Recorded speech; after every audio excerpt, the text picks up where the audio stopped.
नमस्कार दोस्तों, मैं मनीष स्वागत करता हूं आप लोगों का आपके अपने यूट्यूब चैनल पीसी सरकार पीवाई पे। तो कैसे हैं आप लोग? उम्मीद करता हूं काफ़ी अच्छे होंगे और आपकी पढ़ाई भी काफ़ी अच्छे तरीके से चल रही होगी।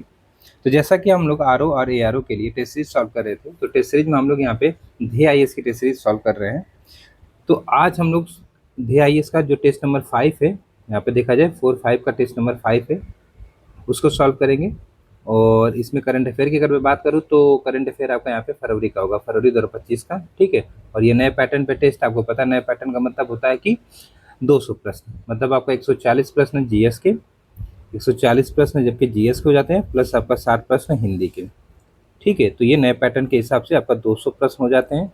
एक ही बार में हम लोग 200 प्रश्नों को देखते हैं। इसमें रीजनिंग के भी प्रश्न होते हैं, हिंदी के भी प्रश्न होते हैं। तो ये टेस्ट नंबर 5 है। इससे पहले हम लोगों ने जो इसके 4 टेस्ट थे वो कर लिए हैं। उस तरीके से देखा जाए तो ये टेस्ट नंबर 9 है, और 9 हम लोग 8 कर चुके हैं, 9 आज हम लोग यहाँ पे सॉल्व करें। अब बात करें इसकी पीडीएफ की, तो टेलीग्राम से जुड़ के इसकी पीडीएफ आप लोग प्राप्त कर सकते हैं। इसके साथ साथ अन्य जो संस्थाओं की टेस्ट सीरीज चल रही है उसमें भी हम लोग काफ़ी टेस्ट कर चुके हैं। ठीक है। और अगर बात करूँ मैं, और जो हॉटस्पॉट टॉपिक है उसमें भी कम से कम 6 से 7 लेक्चर हो चुके हैं, तो आप लोग उस सबको भी चीज़ों को देख सकते हैं।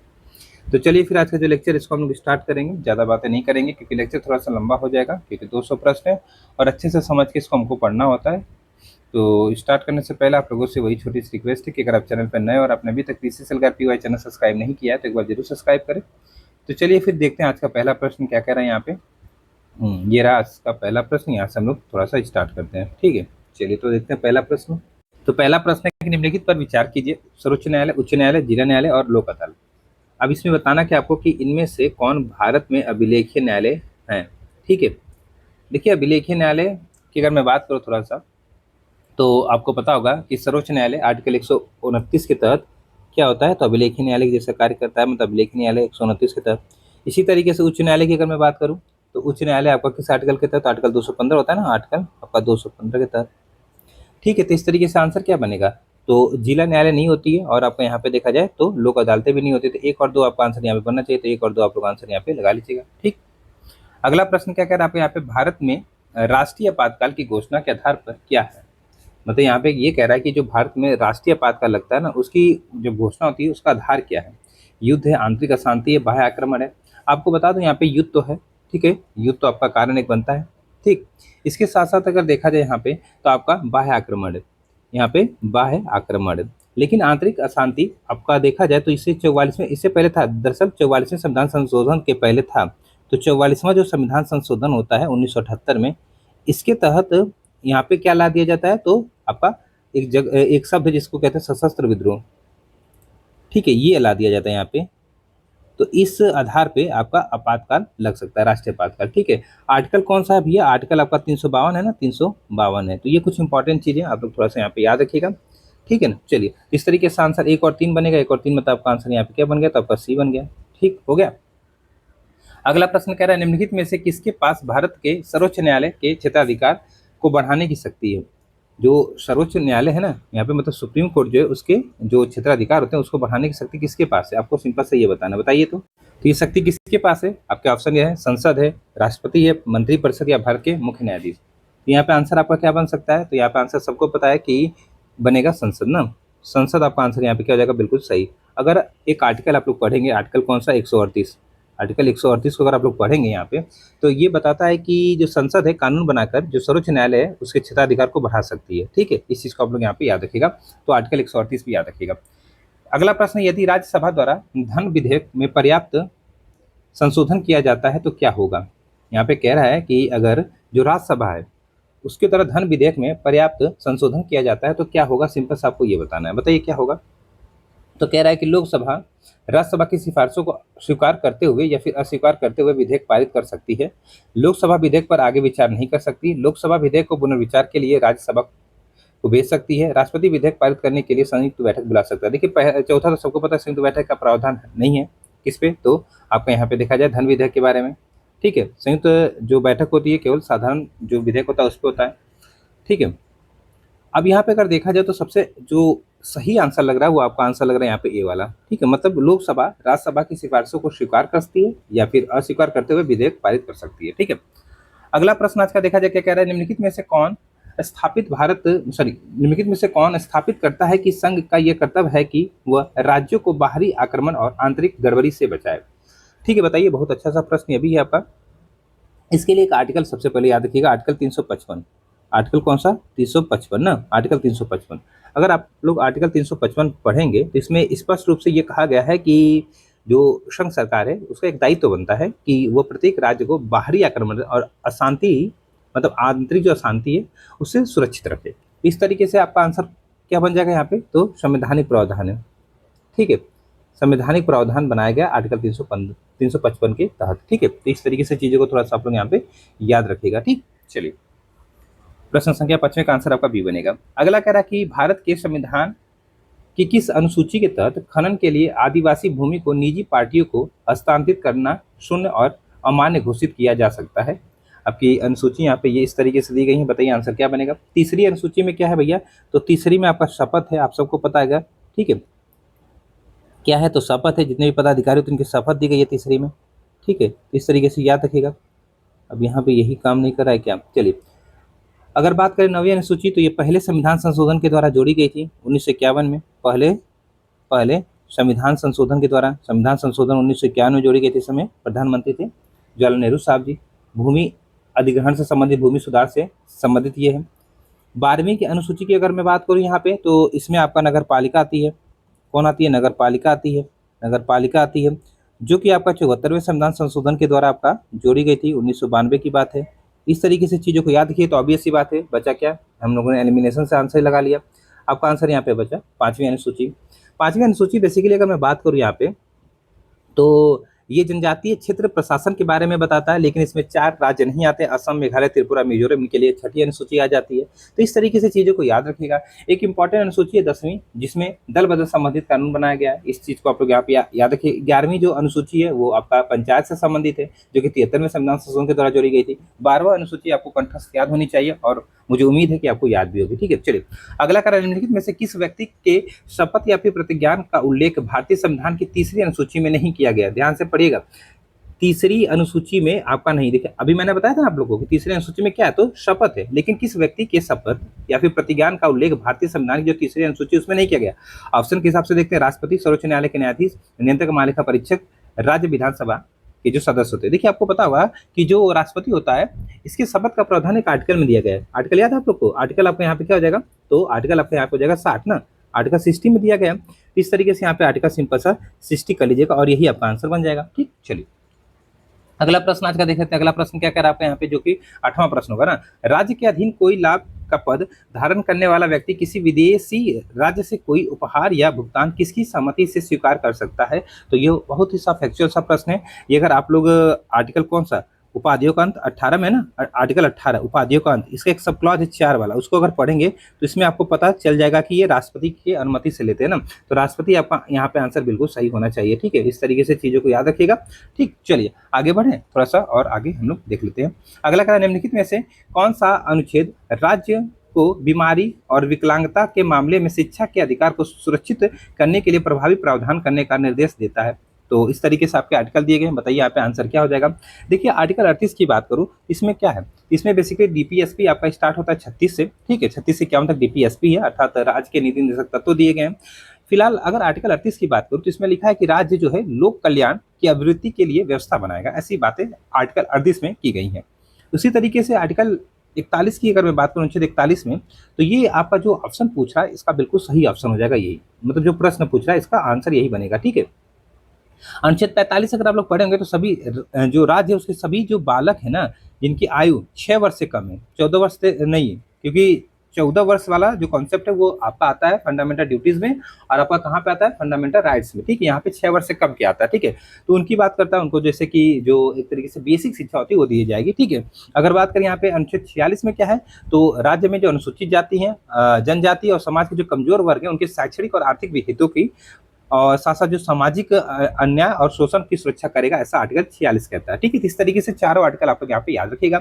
अगला प्रश्न, वैसे भी डीपीएसपी के आर्टिकल लगभग मैक्सिमम आपको याद होना, जैसे आर्टिकल 40 आपका क्या है? पंचायत है। आर्टिकल 44 क्या है? समान जन नागरिक संहिता है। इस तरीके से यूसीसी जिसको कहते हैं, ये सब याद रखिएगा।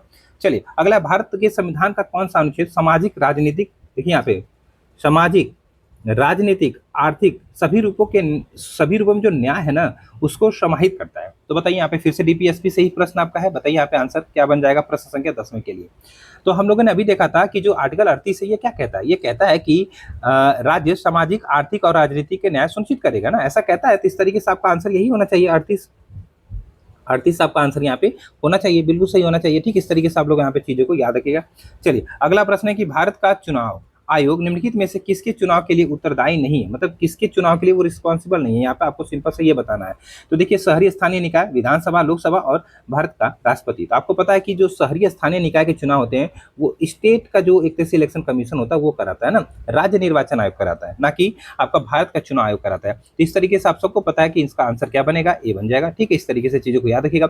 अगला प्रश्न आज का है कि निम्नलिखित में से कौन, यहाँ पे कह रहा है निम्नलिखित में से कौन नई लोकसभा और राज्य विधानसभा के गठन के लिए चुनाव को अधिसूचित करता है, बताइए कौन करता है। प्रश्न संख्या 12 का आंसर क्या बनेगा। तो यहाँ पे अगर देखा जाए, कह रहा है निम्नलिखित में से कौन नई लोकसभा और जो राज्य विधानसभा है ना उसके गठन के लिए चुनाव को अधिसूचित करता है, कौन करता है बताइए।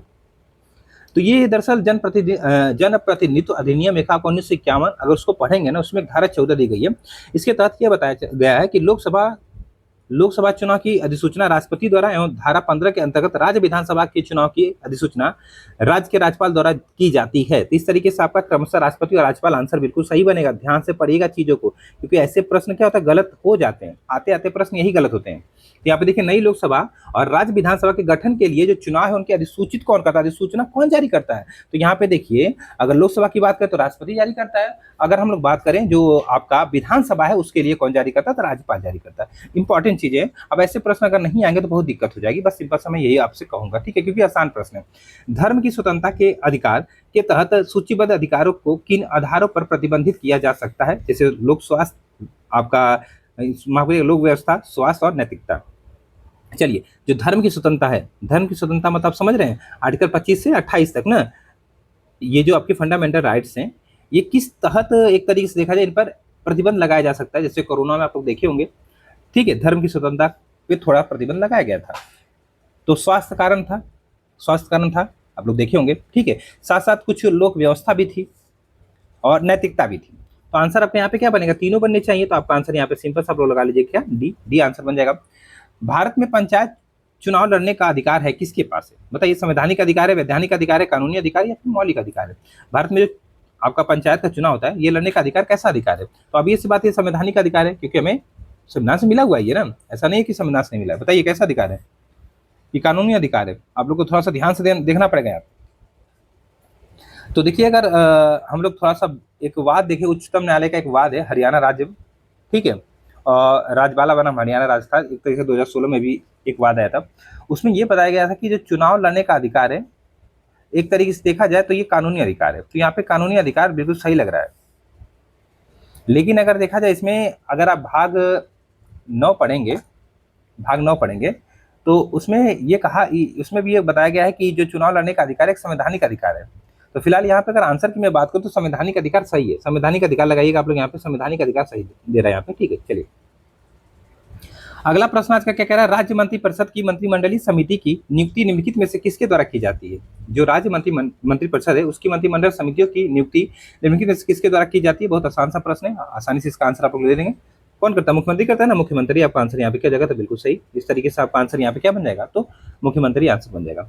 अगला निम्नलिखित अर्हताओं पर विचार कीजिए, जैसे वह भारत का नागरिक होना चाहिए, वह विधानसभा का सदस्य बनने के योग्य होना चाहिए, वह उस राज्य के बाहर का व्यक्ति होना चाहिए जहां उसे नियुक्त किया जाना चाहिए। आपको क्या बताना है यहाँ पे, सिंपल से बताना कि जो राज्य के राज्यपाल है ना उनकी नियुक्ति के लिए जो संविधान द्वारा उपयुक्त कितनी अर्हताएं यहाँ पे दी गई हैं। तो राज्यपाल के लिए जो योग्यता होती है उसके बारे में यहाँ पे आपसे बात पूछ रहा है। तो कौन सा आर्टिकल है, पहले आर्टिकल जानना बहुत जरूरी है, क्योंकि आर्टिकल तो मेन आपका खेला करता है। 157 आर्टिकल 157 होगा ना, आर्टिकल 157 हो जाएगा, ठीक है। इसके अंतर्गत जो संविधान है इसमें देखा जाए तो राज्यपाल जो नियुक्त होते हैं उनके लिए कुछ योग्यताएं दी गई हैं, जैसे वो भारत का नागरिक होना चाहिए, उनकी आयु 35 वर्ष कंप्लीट हो चुकी हो। तो इस तरीके से यहाँ पे आंसर की मैं बात करूँ तो वह भारत का नागरिक होना चाहिए, ये बात बिल्कुल सही है। इसके साथ साथ उनकी आयु 35 वर्ष कंप्लीट हो चुकी हो, वह विधानसभा का सदस्य बनने के योग्य होना चाहिए, ये नहीं है आपका, वह उस राज्य के बाहर का व्यक्ति होना चाहिए जहाँ उसे नियुक्त किया जाना है। तो ये भी योग्यता में नहीं आता है। इस तरीके से आपका आंसर यहाँ पे केवल एक बनना चाहिए ना, केवल एक, केवल एक आपका सही लग रहा है। ठीक, चलिए अगला प्रश्न क्या कह रहा है आपके यहाँ पे कि दक्षिणापथ के संदर्भ में निम्न कथनों पर विचार कीजिए। दक्षिणापथ मार्ग बंदरगाह शहर तामलिपि, जो तामलिपि थी उससे जो अरिकामेडु था वहां तक फैला हुआ था। सातवाहन शासकों को दक्षिणापथ के स्वामी के रूप में जाना जाता था। आपको सिंपल सा बताने में सही क्या है, बताइए। आपको सिंपल से बताने में सही क्या, देखिए दक्षिण पथ जो मार्ग है, इसकी अगर मैं बात करूं तो हिमालय की तलहटी में स्थित था, जो श्रावस्ती से प्रारंभ होकर आपका वाराणसी प्रयागराज चित्रकूट उज्जैन से होते हुए कहाँ पे, तो ये प्रतिष्ठान तक जाता था, अर्थात एक जगह पड़ती है पैटर्न, वहां तक जाता था। ठीक है, तो इस तरीके से यहाँ पे देखा जाए तो जो आपका पहला स्टेटमेंट है ये गलत होगा, पहला स्टेटमेंट आपका यहाँ पे गलत हो जाएगा। दूसरा स्टेटमेंट आपका यहाँ पे सही है, तो केवल दो आंसर आप लोग लगा सकते हैं, केवल दो। ठीक है, केवल दो आपका आंसर यहाँ पे बन सकता है। अगला है आपका यहाँ पे कि पांडव साम्राज्य का उल्लेख मेगस्थनीज ने किया था, जिन्होंने कहा था कि उनका साम्राज्य मोतियों के लिए प्रसिद्ध है, उनकी राजधानी थी कहाँ पे, बताइए। तो उनकी राजधानी थी आपका यहाँ पे मदुरई। मदुरई मतलब आपका आंसर यहाँ पे क्या बन जाएगा, तो आपका आंसर यहाँ पे सी बन जाएगा। ठीक है, सी आपका आंसर यहाँ पे बिल्कुल सही हो जाएगा। अगला प्रश्न आज का देखा जाए 19वां प्रश्न क्या कह रहा है आपका। 19वां प्रश्न, निम्नलिखित में से गुप्तकालीन सिक्कों से संबंधित आपको बताना कौन से कथन सही नहीं है। ठीक है, गुप्तकालीन जो सिक्के थे उनसे संबंधित आपके कथन देके बताना कौन सा सही नहीं है। देखिए प्रश्न संख्या 19 की अगर मैं बात करूं यहाँ पे, तो गुप्त राजाओं ने बड़ी संख्या में सोने के सिक्के जारी किए जो कि दिनार कहलाते थे। तो ये बात तो बिल्कुल आपके यहाँ पे क्या है, तो सही है। दूसरा कह चंद्रगुप्त द्वितीय, कुमारगुप्त प्रथम, स्कंदगुप्त तथा बुद्धगुप्त ने चांदी के सिक्के जारी किए थे, ये भी स्टेटमेंट आपके यहाँ पे सही है। सिक्कों के जो आपके सिक्के हैं उनके अग्रभाग पर राजाओं की आकृति उकेरी गई थी तथा पृष्ठ भाग पर देवी और जो देव थे उनकी प्रतिमाएं लगाई गई थी, ये भी सही है। गुप्त राजाओं द्वारा जारी किए गए सबसे अधिक सिक्के तांबे के थे। अब ये स्टेटमेंट थोड़ा सा कंफ्यूजन वाला लग रहा है, क्योंकि जो गुप्त थे उन्होंने सबसे ज्यादा सोने के सिक्के जारी किए थे ना, तो इस तरीके से यहाँ पे आंसर आपका डी बन जाएगा। डी आपका आंसर यहाँ पे क्या हो जाएगा, तो बिल्कुल सही हो जाएगा, डी आपका आंसर यहाँ पे लगा लीजिएगा। ठीक, चलिए अगला प्रश्न कह रहा है निम्नलिखित में से किस एक के संदर्भ में यह विश्वास किया जाता है कि वह स्त्रियों द्वारा गाए जाने वाले स्रोतों का संग्रह है। तो इस तरीके से प्रश्न संख्या 20 का आंसर आपका यहाँ पे क्या बनेगा, बताइए आप लोग। तो बन जाएगा आपका थेरी गाथा। थेरी गाथा मतलब आपका आंसर यहाँ पे क्या बन जाएगा, तो बी बन जाएगा। ठीक, इस तरीके से याद रखिएगा। थेरी गाथा बेसिकली क्या है, तो एक प्रारंभिक बौद्ध बिछड़ू, जिसे अगर देखा जाए बिछड़ियों थी, थेरिस द्वारा रचित छंदों का संग्रह है। यह थेरवाद बौद्ध धर्म में की जो पाली भाषा उसका एक हिस्सा था। ठीक है, तो इस तरीके से देखा जाए ये बेसिकली कहा जाता है कि महिलाओं के द्वारा एक तरीके से जो गीत गाई गई उसका क्या संग्रह है। ठीक है, ये सही है। अगर बात करें यहाँ पे जो ऋतु संहार है, किसकी बात करें यहाँ पे, ऋतु संहार, तो आपको पता है ऋतु संहार क्या है। ठीक है, एक यहाँ पे प्रश्न बनता है आपका यहाँ पे शुभमंगल विलासिनी, ये प्रश्न बन जाता है थोड़ा सा, तो ये एक दीर्घ निकाय है। दरअसल इस पर एक टिप्पणी है कि बुद्ध के प्रवचनों का संग्रह के रूप में इस तरीके से रखा गया यहाँ पे। ठीक है, और अगर बात करें यहाँ पे जो ऋतु संहार वही कालिदास वाली ना, ठीक है, याद रखिएगा, कालिदास द्वारा रचित एक क्या है, शास्त्रीय संगीत काव्य, बस इतना से याद रखिएगा। और अगर बात करें यहाँ पे जो इस स्त्री धर्म पद्धति है, इसकी अगर मैं बात करूं तो ये बेसिकली क्या है, तो ये एक त्र्यंबक जवान थे उस समय के, उनके द्वारा रचित एक मध्ययुगीन संस्कृत ग्रंथ, बस इतना से याद रखिएगा। ठीक, इनमें से कौन सा राजा कृष्णदेव राय का दरबारी कवि नहीं था। कृष्णदेव राय का दरबारी कवि नहीं था। जैसे तिम्मन आपका यहाँ पे देखा, सिद्धेश्वर, मल्लाना और आपका क्या है, धुर्जटी। यहाँ पे क्या आंसर बनेगा बताइए आप लोग जल्दी से। तो यहाँ पे सिद्धेश्वर नहीं था, सिद्धेश्वर नहीं था, आंसर आपको यहाँ पे बनेगा डी। ठीक है, इस चीज को आप लोग यहाँ पे थोड़ा सा याद रखिएगा। ठीक है ना, सिद्धेश्वर अगर देखा जाए तो यहाँ पे देखा जाए क्या कह रहा है कि दरबारी कवि नहीं था ना, किसका, कृष्णदेव राय का। ठीक है, यहाँ पे देखते हैं। ठीक है, तो यही नहीं था। चलिए अगला कह रहा है सम्राट अशोक के संबंध में निम्नलिखित कथनों पर विचार करें और सत्य कथन आपको यहाँ पे क्या करना भैया, तो पहचान करना है। तो जैसे पहला कथन है, जैन अनुश्रुति के अनुसार अशोक ने अपने 99 भाइयों की हत्या करके सिंहासन प्राप्त किया था। सिंघली अनुश्रुति के अनुसार अशोक ने बिंदुसार की इच्छा के विरुद्ध मगध शासन पर अधिकार कर लिया था। आपको सिंपल सा यहाँ पे ऑप्शन देखते हैं, बताइए क्या आंसर आपका बन जाएगा प्रश्न संख्या 22 के लिए। ठीक है, बताइए क्या बन जाएगा। देखिए अगर बात करूं मैं थोड़ा सा यहाँ पे, जो जैन अनुश्रुति है उसके अनुसार अगर देखा जाए अशोक ने बिंदुसार की इच्छा के विरुद्ध मगध पर अधिकार कर लिया था। तो ये जो चीजें लिखी गई हैं यहाँ पे, ये अशोक ने बिंदुसार की इच्छा के, ये पहले के लिए मतलब यहाँ पे ये वाला हो जाएगा। ठीक है, और अगर बात करें सिंघली अनुसूची के अनुसार अशोक ने अपने 99 भाइयों की हत्या करके सिंहासन प्राप्त किया था, यहाँ पे ये हो जाएगा। तो इंटरचेंज है, तो इस तरीके से आपका आंसर दोनों ही असत्य हो जाएंगे, दोनों ही असत्य हो जाएंगे। इस चीज को आप लोग यहाँ पे याद रखिएगा। चलिए 23वां प्रश्न देखा जाए। 23वां प्रश्न क्या कह रहा है आपका, सूची को सूची दो से हमें सुमेल करना है। आइए थोड़ा सा देख लेते हैं। कह रहा है वैश्य शब्द का सर्वप्रथम प्रयोग, पुनर्जन्म का सिद्धांत, याज्ञवल्क्य गार्गी संवाद, चारों वर्णों के कर्तव्यों का उल्लेख। आइए थोड़ा सा धीरे धीरे करके हम लोग देख लेते हैं। सबसे पहले वैश्य जो शब्द है इसका सर्वप्रथम प्रयोग किया गया था जो आपका यहाँ पे वाजसेयनी संहिता है उसमें। तो इस तरीके से ए पे आपका 4 आ गया, ए पे आपका 4 आएगा, ठीक है, ए पे आपका 4 आएगा, इस तरीके से पकड़िए। फिर पुनर्जन्म का सिद्धांत, तो पुनर्जन्म का सिद्धांत बेसिकली शतपथ ब्राह्मण है, उसमें है शतपथ ब्राह्मण, मतलब आपका 3 पे आ जाएगा, ठीक है, 3 पे आ जाएगा। अगर बात करें याज्ञवल्क्य गार्गी संवाद, तो ये तो सबको पता है बृहदारण्य में है, ठीक है, जो उपनिषद है उसमें है ना। इस तरीके से ये यही आपको आ रहा होगा। अगर इससे देखें किस्मत अच्छी तो हो जाएगा। सी पे कहीं 2 है, देखिए तो सी पे 2 ऑप्शन में कम से कम 50-50 भी तो आ गए थे। चारों वर्णों के कर्तव्यों का उल्लेख ऐतरेय ब्राह्मण में मिलता है ना, ऐतरेय ब्राह्मण में, इस तरीके से यहाँ पे मिला देंगे, ठीक है। तो आंसर आप लोग यहाँ पे क्या लगाएंगे, ए बता रहा है, ए आपका आंसर बन जाएगा, ठीक। चलिए अगला प्रश्न क्या कह रहा है आपका यहाँ पे, अगला प्रश्न की गौतमी पुत्र सतकर्णी के सैनिक सफलताओं के उल्लेख से संबंधित निम्नलिखित में से कौन सा अभिलेख है। तो इस तरीके से 24 का आंसर सबको पता है, नासिक अभिलेख, नासिक अभिलेख इसी से संबंधित है ना। तो आपका आंसर यहाँ पे क्या हो जाएगा, डी आपका आंसर यहाँ पे बिल्कुल सही हो जाएगा, ठीक। चलिए अगला प्रश्न अगर हम लोग देखें यहाँ पे जो 25वां प्रश्न है, कथन कारण वाला प्रश्न है। कह रहा है कि कथन, बौद्ध धर्म की तरह जैन धर्म में वर्ण व्यवस्था की निंदा नहीं की गई है। कारण कह रहा है कि महावीर के अनुसार पूर्व जन्म में अर्जित पुण्य व पाप के अनुसार ही किसी का जन्म उच्च या फिर निम्न कुल में होता है। तो इस तरीके से बताइए यहाँ पे आंसर क्या है। तो सही बात है, यहाँ पे कथन कारण दोनों सही है, व्याख्या भी कर रहा है, आपका आंसर यहाँ पे ए हो जाएगा, ठीक है। इस चीज को आप लोग यहाँ पे थोड़ा सा याद रखिएगा। 26वां प्रश्न अगर देखा जाए यहाँ पे क्या कह रहा है, थोड़ा सा 26वां प्रश्न की बलबन ने रक्त एवं लौ की नीति अपनाई, इसका कारण क्या था, इसका मुख्य कारण पूछ रहा है। इसका मुख्य कारण बेसिकली सुल्तान की प्रतिष्ठा स्थापित करना था, यही मुख्य कारण था। आपका आंसर यहाँ पे क्या हो जाएगा, तो आपका आंसर यहाँ पे हो जाएगा बी। यहाँ पे एक चीज याद रखिएगा, आपसे प्रश्न बनता है रक्त एवं लौ की नीति किसने अपनाई थी, तो ये अपनाई थी बलबन ने, ठीक है, ये थोड़ा सा याद रखिएगा।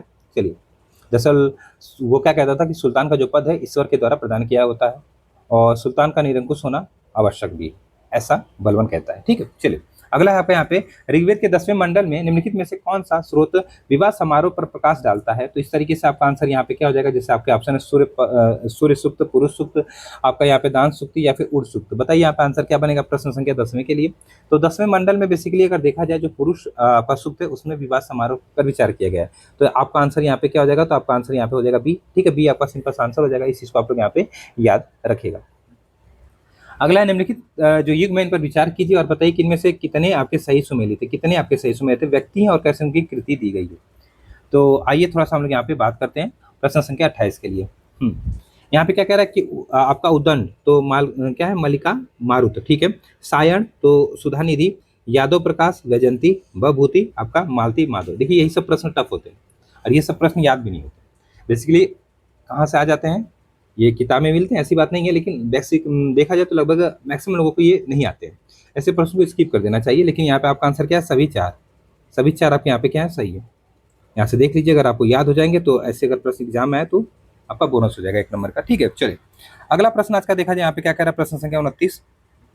कह रहा है निम्नलिखित में से कौन सी अस्थाई बंदोबस्त, यहाँ पे देखा जाए अस्थाई बंदोबस्त की विशेषता नहीं है, मतलब जो अस्थाई बंदोबस्त था उसकी विशेषता आपका यहाँ पे नहीं है, ठीक है। चलिए देखते हैं थोड़ा सा। अस्थाई बंदोबस्त ने भू स्वामित्व का अधिकार जमींदार में निहित किया। अस्थाई बंदोबस्त ने कृषकों को या कृषक जो थे उनके प्रथागत दखल अधिकार को ध्यान में बनाए रखा। अस्थाई बंदोबस्त के अधीन उच्च मालगुजारी निर्धारण का भार कृषक पर डाल दिया गया। अस्थाई बंदोबस्त के अधीन भूमि के वास्तविक कृषकों की दशा में गिरावट आई। आपको अस्थाई बंदोबस्त की अगर मैं बात बताऊं थोड़ा सा, तो 1700 कब की बात है, 1793 वगैरह में ये स्टार्ट होता है, ठीक है। कानवाली से स्टार्ट करता है ना, इसको कानवाली से स्टार्ट करता है इस तरीके से अगर देखा जाए थोड़ा सा, ठीक है। तो कानवाली से स्टार्ट करता है। बेसिकली क्या होता है इसमें, तो पहला जो स्टेटमेंट है बिल्कुल सही है कि स्वामित्व का अधिकार जमींदार में नहीं था, बिल्कुल सही है। दूसरा जो है कि अस्थाई बंदोबस्त ने कृषकों के प्रथागत जो दखल अधिकार उसको ध्यान में बनाए रखा, नहीं रखा भैया, यही तो गलत किया इन्होंने, ठीक है। आंसर आपका बी सही है, बी आपका आंसर यहाँ पे सही है। बाकी अस्थाई बंदोबस्त के बारे में जो भी स्टेटमेंट है बिल्कुल सही है, ठीक है। और इस तरीके से अगर आगे देखें थोड़ा सा हम लोग, अगला प्रश्न जो है उसको देखते हैं, 30वां प्रश्न ना। निम्नलिखित घटनाओं पर विचार कीजिए और इन्हें कालक्रम के अनुसार आपको व्यवस्थित करना। अब आया थोड़ा सा पीछे वाला प्रश्न, रामकृष्ण मिशन की स्थापना, तो ये करेंगे 1897 में ना, 1897 में करेंगे ना। कौन करेगा बताइए आपको, स्वामी कौन करेगा बताइए आप। तो विवेकानंद जी करेंगे ना, विवेकानंद जी करेंगे। ठीक है, तो इस तरीके से आप लोग यहाँ पे याद रखिएगा, इस तरीके से चीज़ों को आप लोग यहाँ पे याद रखिएगा। 1897 दिख रहा है ना सही, 1897। अब ऐसी डेट नहीं याद है तो दिक्कत होगी, यहाँ पे लिख भी दे रहा हूँ, स्वामी विवेकानंद, स्वामी विवेकानंद, विवेकानंद। ठीक है, थोड़ा सा समय लगेगा लेकिन चीज़ें जानना जरूरी है। आर्य समाज की स्थापना 1875 में मुंबई में करते हैं कौन? स्वामी दयानंद सरस्वती जी करते हैं। ठीक है, याद रखिएगा। इसके बाद जो ब्रह्म समाज है इसकी स्थापना आपको पता है कि ब्रह्म समाज की स्थापना 1828 में, 1828 में राजा राम मोहन रॉय करेंगे। ठीक है, इस तरीके से। और परमहंस मंडली की स्थापना कब होती है? परमहंस मंडली की स्थापना भी लगभग 1800, आ जाओ याद, 1840 में, 1840 के आसपास होती है। ठीक है, कौन करता है? तो वही आपका दादू दोदोबा पांडुरंग करते हैं। ठीक है, इस तरीके से अगर देखा जाए तो आपका ऑप्शन क्या बन रहा है? तो ऑप्शन यहाँ पे डी बता रहा है, ऑप्शन आपका यहाँ पे डी बता रहा है। इस तरीके से चीज़ों को याद रखिएगा। ठीक, अगला प्रश्न क्या कर रहा है आपके यहाँ पे? निम्नलिखित युग्मों पर विचार कीजिए, समाचार पत्र और संपादक है। आइए देख लेते हैं, ये भी प्रश्न काफी अच्छा है। प्रश्न संख्या 31, तो यहाँ पे है Navjivan, Maratha, Bengali, voice of India. ठीक है, आपको बताना कितने आपके यहाँ पे सही सुमेलित हैं। चलिए मिलाते हैं, फिर देखते हैं कितने आपके सही सुमेलित हैं। देखिए, वॉइस ऑफ इंडिया की अगर बात करें तो ये तो दादा भाई नौरोजी की है ना, ये तो बिल्कुल सही है। दादा भाई नौरोजी ने 1883 में इसका प्रकाशन किया था, 1883। डेट आजकल पूछ लेता तो थोड़ा सा लिख दे रहा हूँ। और बंगाली तो सुरेंद्र बनर्जी की, ये भी सही है। तो इस तरीके से ये सही है और ये भी सही है। ठीक है, ये भी सही है आपका। और अगर बात करें मराठा, तो मराठा तो बाल गंगाधर तिलक सही है। ठीक है, और नवजीवन महात्मा गांधी भी सही है। सभी सही है ना, सभी सही, मतलब आपका चार हो जाएगा। यहाँ पे आंसर क्या? डी हो जाएगा। ठीक है, डी आपका आंसर यहाँ पे 31 के लिए बिल्कुल सही लगता है। अगला प्रश्न आज का देखा जाए क्या कह रहा है? 32वां प्रश्न। 32वां, निम्नलिखित युग्मों पर विचार कीजिए और कितना बताना आपको यहाँ पे कितने सही सुमेलित है। ठीक है, देख लेते हैं। प्रश्न संख्या 32 में भी क्या कह रहा है? वारेन हेस्टिंग तो 10 जो प्रणाली थी उसका अंत, लॉर्ड कॉर्नवालिस बंगाल में अस्थायी बंदोबस्त, सर जॉन सोर तो सचिव की नीति, और वेलेजली सहायक संधि प्रणाली। ठीक है, आइए देखते हैं यहाँ पे क्या। तो वारेन हेस्टिंग ने, आपको पता है कि जो कॉर्नवालिस सॉरी जो क्लाइव ने क्या द्वैत शासन स्टार्ट किया था उसको समाप्त किया था, ये बात बिल्कुल सही है। 1774 की बात है। ठीक, इसके बाद अगर देखा जाए यहाँ पे क्या कह रहा है कि जो कॉर्नवालिस से बंगाल में अस्थायी बंदोबस्त 1793, अभी हमने ऊपर देखा ही है। सर जॉन सोर की बात करें, हस्तक्षेप की नीति बनाता लगाता है या फिर जारी करता है, ये भी सही है। और वेलेजली की बात करें, सहायक संधि चाहिए करता है ना। तो इस तरीके से सभी चारों सही है, सभी चारों सही, मतलब आपका आंसर यहाँ पे फिर से क्या हो जाएगा? डी हो जाएगा। डी आपका आंसर यहाँ पे क्या हो जाएगा? बिल्कुल सही। ठीक, चलिए अगला प्रश्न क्या कह रहा है आपका, देख लेते हैं थोड़ा सा। अगला प्रश्न, निम्नलिखित कथनों पर विचार करें, नागालैंड, मिजोरम, मणिपुर, असम। आपको क्या बताना है? उपरोक्त भारतीय राज्यों में से कितने म्यांमार के साथ सीमा साझा करते हैं? तो इस तरीके से कुछ मत करिए, प्यारा सा भारत का मैप बनाइए इस तरीके से। ठीक है, और ये पूरा म्यांमार है, इस तरीके से लगा हुआ है, ये इस तरीके से म्यांमार है। ठीक है, अब यहाँ पे आप लोग एक दिमाग लगाइए। क्या दिमाग लगाइए? देखिए, जैसे मैंने आपको बताया था यहाँ तक तो अरुणाचल प्रदेश है, फिर मैंने आपको बताया था न मामी, न मामी, तो क्या बताया था नमामि का मतलब? न मामी मतलब नागालैंड, मणिपुर और मिजोरम बताया था। तो ये तीन तो करेंगे, मतलब यहाँ पे देखा जाए नागालैंड करेगा। ठीक है, और नमामि मतलब नागालैंड, मणिपुर, मणिपुर करेगा और आपका मिजोरम भी करेगा। ठीक है, असम कहाँ कर रहा है भैया? असम इधर आड़े आ जाएगा, इधर थोड़ा सा छिप जाएगा। ठीक है, इधर आ जाएगा। और इधर आपका अरुणाचल प्रदेश कर रहा है। तो चार स्टेट आपके जो है किसे, तो मिजोरम से सीमा साझा करते हैं। तो इस तरीके से याद करेंगे ना, चीजें याद रहती है काफी ज्यादा दिन तक। ये नहीं होगा चौथा, तो इस तरीके से तीन होना चाहिए, तो केवल तीन, मतलब आपका आंसर यहाँ पे क्या आ जाएगा? तो आपका यहाँ पे सी हो जाएगा। ठीक है, इस तरीके से याद रखिएगा। ठीक, प्रश्न संख्या 33 का आंसर आपका यहाँ पे क्या हो जाएगा? तो सी हो जाएगा। चलिए 33 हो गया ना, 34 पे चलते हैं हम लोग। 34 के अगर अस्मिता परियोजना के संदर्भ में निम्न कथनों पर विचार कीजिए। इसे महिला एवं बाल विकास मंत्रालय द्वारा शुरू किया गया है। इसमें महिलाओं को अपने वित्त का बेहतर प्रबंधन करने में मदद करने के लिए वित्तीय साक्षरता एक घटक शामिल है। आपको बताना कौन सा सही। चलिए बताइए, तो अस्मिता योजना के बारे में यहाँ पे प्रश्न है। ठीक है, योजना से प्रश्न लगभग बन ही जाते हैं, तो आप सबको पता होगा। तो यहाँ पे अगर देखा जाए, जो आपका प्रश्न यहाँ पे 34 नहीं है, हाँ देखा जाए इसमें, तो सबसे पहले अगर हम लोग बात करें अस्मिता जो योजना है, तो ये बेसिकली देखा जाए शिक्षा मंत्रालय और विश्वविद्यालय अनुदान ने अगले 5 वर्षों में यहाँ पे देखा जाए तो, एक सेकंड, सबसे पहले देखते हैं किसने स्टार्ट किया है अस्मिता योजना को, किसने स्टार्ट किया है। तो अस्मिता योजना को बेसिकली देखा जाए तो शिक्षा मंत्रालय और विश्वविद्यालय ने स्टार्ट किया। तो ये पहला स्टेटमेंट गलत है, यहाँ पे लिख देते हैं शिक्षा मंत्रालय ने स्टार्ट किया है, शिक्षा मंत्रालय ने। ठीक है, शिक्षा मंत्रालय ने स्टार्ट किया है। और यहाँ पे इसने महिलाओं को अपने वित्त का बेहतर, ये नहीं है दरअसल, इसमें क्या है ना इसमें क्या होगा कि जो 22,000 पुस्तकें होंगी भारतीय भाषाओं में, 22,000 पुस्तकें विकसित करने के लिए जो अस्मिता परियोजना इसको शुरू किया गया था ना, तो इस तरीके से आपका ये भी गलत हो जाएगा, दोनों गलत है ना, आंसर आपका यहाँ पे बनेगा डी, क्योंकि हमें सही बता रहा था, कोई भी सही नहीं है। 22,000 मतलब भारतीय भाषाओं में 22,000 पुस्तकें विकसित करने के लिए योजना स्टार्ट की गई है। ठीक है, अगला प्रश्न आज का देखा जाए यहाँ पे क्या कह रहा है कि निम्नलिखित युगों में से आपको कौन सा एक सही सुमेलित यहाँ पे देखा जाए तो क्या है, तो नहीं है। ठीक है, देख लेते हैं, विदेशी कंपनी है और कह सकते हैं कि स्थापना वर्ष है। चलिए आइए देख लेते हैं 35 का आंसर क्या जाएगा। सबसे पहले क्या है, तो सबसे पहले फ्रांसीसी ईस्ट इंडिया कंपनी तो 1664 में बनी थी, तो ये तो बिल्कुल सही है कि ये 1664 में बनी थी, सही बात है। 68 में भारत आती है। पुर्तगाली ईस्ट इंडिया कंपनी तो 1498, ये भी सही है। डच ईस्ट इंडिया कंपनी 1604 में नहीं भैया, 1602 में बनेगी नहीं ये, 1602 में बनेगी। ठीक है, सबको बताइए, तो ये गलत हो जाएगा। और अगर अंग्रेज ईस्ट इंडिया कंपनी तो 1599 के आसपास बनती है, ये भी सही है। तो हमें क्या बताना है यहाँ पे, गलत बताना था, तो गलत आपका यही हो जाएगा। कौन सा आपका सी आपका आंसर बन जाएगा। ठीक है, चलिए हो गया ना। अगला कह रहा है कि मराठों द्वारा की गई निम्नलिखित प्रमुख संधियों को सही कालक्रम के अनुसार व्यवस्थित करना। सबसे पहले आपको पता है यहाँ पे क्या, सूरत की संधि तो सबको पता है, कब होती है, 1775 में। 1775 में सूरत की संधि होती है। बेसिन की संधि 1802 में ना, 1802 में, 1802 में। सुगौला की संधि कब होती है, सुगौला की संधि कब होती है यार, सुगौला की संधि कब होती है, सुगौला की संधि 1750 में, 1750 में। ठीक, 1750 में।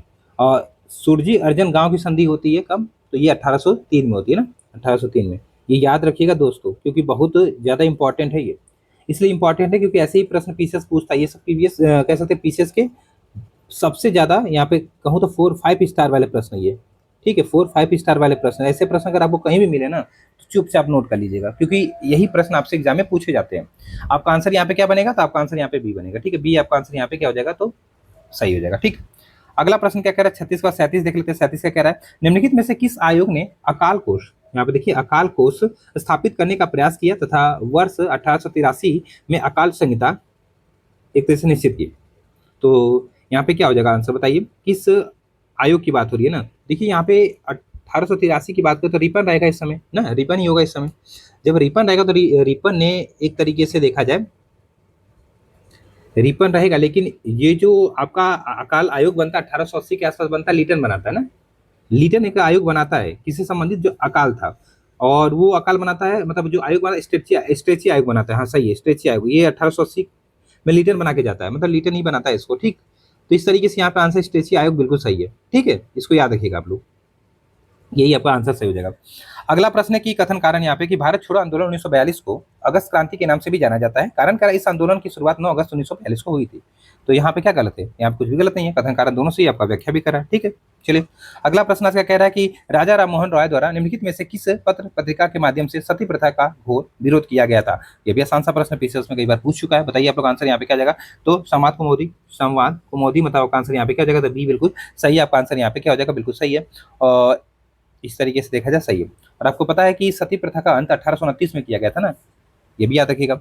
अगला आपका यहाँ पे प्रश्न देखा जाए क्या कह रहा है, हाँ कह रहा है कि हाइड्रोपोनिक्स, यहाँ पे थोड़ा सा प्रश्न समझिएगा, हाइड्रोपोनिक्स के संबंध में निम्न कथनों पर विचार कर बताइए कि इनमें से कौन से कथन आपके सही हैं। जैसे यह मृदा आधारित पोषक तत्वों से भरपूर कृषि क्षेत्रों में पौधे उगाने की एक विधि है, यह शहरी और उपनगरीय क्षेत्रों के लिए उपयुक्त है जहाँ कृषि योग्य भूमि प्रदूषित है। चलिए बताइए, हाइड्रोपोनिक्स मतलब समझ रहे हैं, हाइड्रोपोनिक्स में यहाँ क्या बता रहा है, जो ऑप्शन आपका पहला बता रहा है, ये बता रहा है कि पानी आधारित, यहाँ पे क्या, ये मृदा आधारित पोषक तत्वों के भरपूर कृषि क्षेत्र में आपका पौधे उगाने की विधि है। तो भैया हाइड्रोपोनिक्स मतलब पानी होता है ना, तो पानी में उगाई जाने वाली एक तरीके से होती है, जैसे कि पानी में डाल देंगे इस तरीके से, पानी होता है पात्र, उसमें आप कोई आपका जो पौधा उसको डाल देंगे तो वो विकसित होने लगेगा। तो इस तरीके से यहाँ पे पहला स्टेटमेंट तो गलत होगा।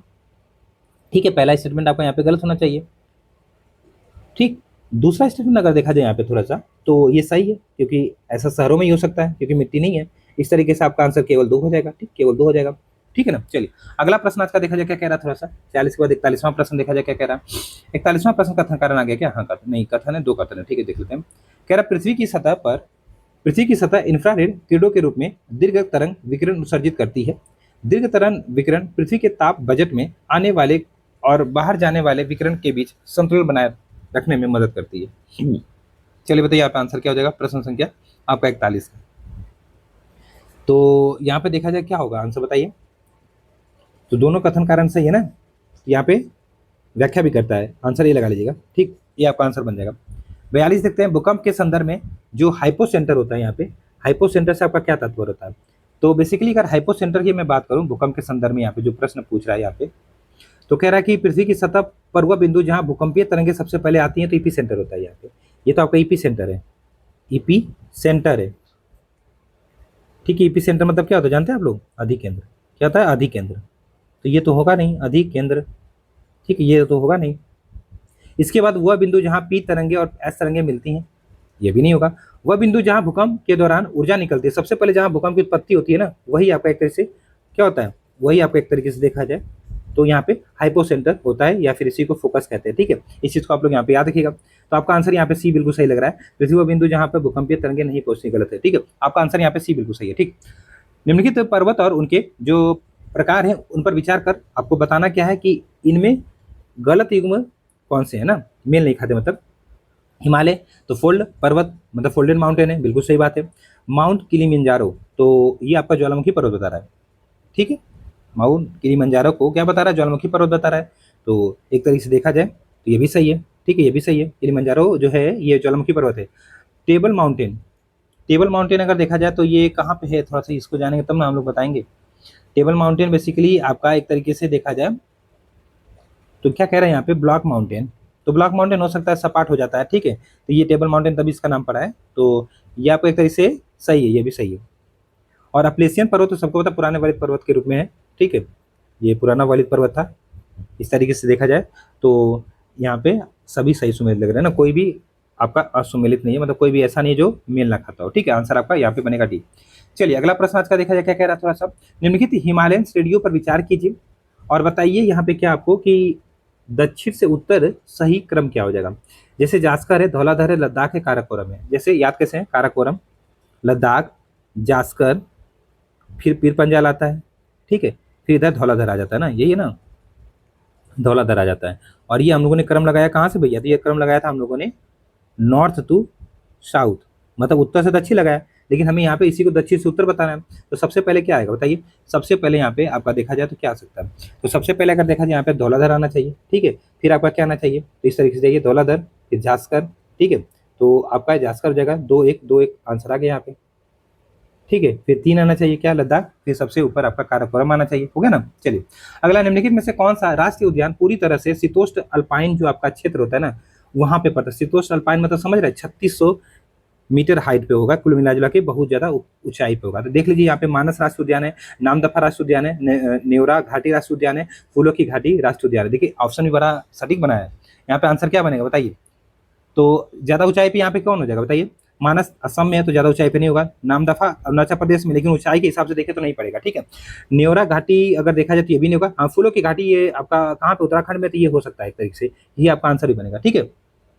आपका यहाँ पे क्या हो जाएगा? फूलों की घाटी, मतलब ये आंसर आपका बिल्कुल सही हो जाएगा। इस चीज को आप लोग यहाँ पे याद रखिएगा, ठीक है। चलिए अगला प्रश्न है कि निम्नलिखित पर विचार कीजिए। सार्वजनिक क्षेत्र के बैंक, विद्युत बोर्ड और आपका जिला योजना बोर्ड, कह रहा मौलिक अधिकारों से संबंधित विभिन्न प्रावधानों में जो प्रयुक्त राज्य है उसकी परिभाषा में आपका देखा जाए यहाँ पे जो राज्य की परिभाषा फंडामेंटल राइट्स में दी गई आर्टिकल 12 में, उपरोक्त में से किसे शामिल किया जा सकता है? बताइए किसे शामिल किया जा सकता है? प्रश्न संख्या 46 काफी अच्छा प्रश्न है, ठीक है। बताइए यहाँ पे आंसर क्या बनेगा? तो यहाँ पे देखा जाए, देखिए सार्वजनिक क्षेत्र के बैंक तो ये शामिल किए जा सकते हैं, ठीक है, सरकारी हो गया ना। विद्युत बोर्ड भी शामिल किया जा सकता है। आपका जिला जो योजना बोर्ड है, भी आंसर क्या बना आपका? तो डी बना, ठीक है। डी आपका आंसर यहाँ पे बिल्कुल सही हो जाएगा। चलिए अगला प्रश्न देखते हैं। कह रहा है भारत को राज्यों का संघ क्यों कहा जाता है, ना कि फेडरेशन ऑफ स्टेट? यहाँ पे क्या प्रश्न समझिएगा, भारत को राज्यों का संघ क्यों कहा जाता है, ना कि फेडरेशन ऑफ स्टेट? दरअसल कारण यहाँ पे बता रहा है, भारतीय संघ राज्यों के बीच समझौते का परिणाम है। राज्यों को संघ से अलग होने का कोई अधिकार नहीं है। आपको यहाँ पे सही बताना है। बताइए, बहुत अच्छा प्रश्न है। आर्टिकल जो पहला है ना उसी की बात यहाँ पे हो रही है। चलिए बताइए यहाँ पे क्या हो जाएगा? तो सबसे पहले कह रहा है कि भारतीय संघ राज्यों के बीच समझौते का परिणाम है। भैया विलय की नीति चलती है हमारे यहाँ, समझौते का परिणाम नहीं है। दरअसल जैसे आपका एक गिलास पानी है ना, इसमें चीनी डालेंगे तो पूरी मिल जाती है ना, इस तरीके से राज्य मतलब वो अलग नहीं हो सकता, विलय की नीति चलती है। राज्यों को संघ से अलग होने का कोई अधिकार नहीं है, बिल्कुल सही बात है। तो इस तरीके से आपका देखा जाए तो यहाँ पे केवल 2 आंसर सही हो जाएगा ना, केवल 2 आंसर आपका सही हो जाएगा। पहला समझ में आ गया ना, पहला गलत है, ठीक है, विलय की नीति चलती है यहाँ पे। तो चलिए फिर इस तरीके से देखा जाए। आपका अगला जो प्रश्न है उसको देख लेते हैं।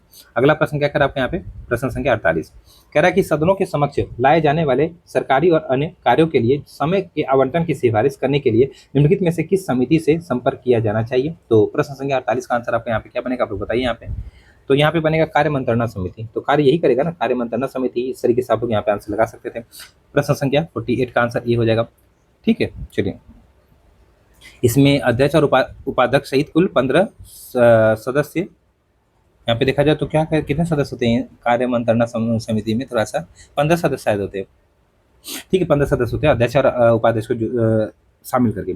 अगला कि भारत का संविधान मान्यता देता है, चलिए बताइए किसको मान्यता देता है, थोड़ा सा ऑप्शन पढ़ेंगे तब समझ आएगा। केवल धार्मिक अल्पसंख्यक को, केवल भाषाई अल्पसंख्यक को, धार्मिक और भाषाई अल्पसंख्यक दोनों को। तो इस तरीके से आपका आंसर क्या बनेगा, तो सी आंसर बिल्कुल सही है। ठीक है, इस तरीके से याद रखिएगा। चलिए हो गया ना, जातीय अल्पसंख्यक कहाँ हो जाएंगे ना, ये तो गलत जाएगा डी वैसे ही। अगला प्रश्न क्या कह रहा है कि ब्लैक कोट सिंड्रोम, यहाँ पे क्या कह रहा है, ब्लैक कोट सिंड्रोम शब्द किससे संबंधित है, तो बताइए। तो 50 का आंसर क्या बन जाएगा, तो दरअसल ये है न्यायालयों में आम नागरिकों द्वारा अनुभव की जाने वाली चिंता और भय, मतलब आंसर यहाँ पे बी वाला बिल्कुल सही है। ठीक है, इस चीज को याद रखिएगा। अगला है निम्नलिखित पठारों में से कौन सा एक जो आपका पॉन्टिंग और आपका एक तरह से टॉरस है पर्वत के सीढ़ियों के मध्य स्थित है। पॉन्टिंग यही आया था इसी बार के पीसीएस में। ठीक है, तो तुर्की के क्षेत्र में पड़ता है ये, और टॉरस पर्वत श्रेणी के मध्य स्थित है। तो बताइए कौन सा पठार है। प्रश्न संख्या 51। देखिए तुर्की मैंने बता दिया, अनातोलिया पठार दिमाग में आ गया होगा। अनातोलिया पठार ना तुर्की में पड़ता है ये, तो ये आपका पड़ेगा, क्योंकि क्वांटो का पठार, चियापासा, ये सब। तो चियापासा कहाँ पे है, मैक्सिको में। लाओस आपका कहाँ पे, चीन में। ऐसे ही कर सकते हैं। क्वांटो का पठार तो बताइए कहाँ पे। ठीक है, चलिए आगे देखा जाए। अगला प्रश्न है कि निम्नलिखित में से कौन से कथन जूरा पर्वत, जो आपका जूरा पर्वत है जो कि फ्रांस में पड़ता है, उसके संबंध में सत्य है। जैसे कि यह पर्वत राइन व डैन्यूब नदी का उद्गम स्रोत है, यह फ्रांस एवं जर्मनी की सीमा बनाता है। चलिए तो बताइए प्रश्न संख्या 52 का आंसर क्या हो जाएगा। देखिए जूरा पर्वत अगर देखा जाए तो ये फ्रांस और स्विट्जरलैंड की सीमा बनाता है ना, तो यहाँ पे फ्रांस और जर्मनी कह रहा है, यहाँ पे स्विट्जरलैंड कर लीजिएगा। ठीक है, इसकी सीमा बनाता है, तो पहला तो सही है, दूसरा आपका गलत होगा। आंसर क्या बनेगा, केवल एक बनना चाहिए, केवल एक आपका बनना चाहिए। ठीक, चलिए अगला प्रश्न 52 हो गया। 53 देख लेते हैं क्या कह रहा है कि अफ्रीका महाद्वीप में स्थित है विक्टोरिया झील, कौन सी झील, विक्टोरिया झील की सीमा निम्नलिखित में से किस देश के साथ नहीं लगती है, तो बताइए। तो यहाँ पे आंसर क्या जाएगा, विक्टोरिया झील मतलब आपको मैंने KUT और छोटा सा बता दिया था कुत्ता, तो मतलब केन्या, उगांडा और तंजानिया ना, केन्या, उगांडा और तंजानिया। तो इस तरीके से मलावी से नहीं लगेगी। आंसर आपका यहाँ पे क्या बन गया, तो ए बन गया। इस तरीके से ट्रिक याद है, आंसर भी आ जाएगा 1 नंबर। ठीक, चलिए ये हो गया प्रश्न संख्या 53। चलिए और एक तरीके से देखा जाए, इससे भूमध्य रेखा गुजरती है, ये भी याद रखिएगा, इंपॉर्टेंट फैक्ट।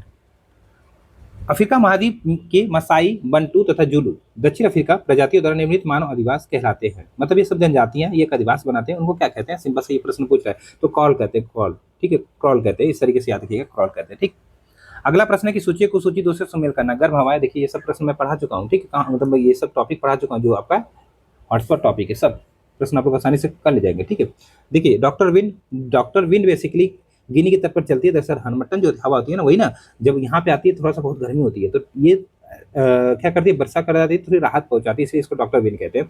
तो यहाँ पे आ जाएगा क्या आपका, डॉक्टर विंड मतलब गिनी के तट पर। ठीक है, फिर जोंडा बेसिकली जाएगा आपका कहाँ पे, अर्जेंटीना वगैरह में, तो एंडीज के मैदान में। ठीक है, ब्रिकफील्ड तो ऑस्ट्रेलिया वाली है ना, तो ऑस्ट्रेलिया के मरुक्षेत्र में। ठीक है, और अगर हबूब की बात करें तो उत्तरी सूडान में जाइए, हबूब। ठीक है, तो सूडान में 3 अक्षर है, हबूब में 3 अक्षर अगर नहीं मिले इस तरीके से, तो इस तरीके से कभी कर लीजिएगा। ठीक है, चलिए आंसर आपका ए बता रहा है, यहाँ पे ए आपका आंसर यहाँ पे बता रहा है। ठीक, चलिए याद रखिएगा।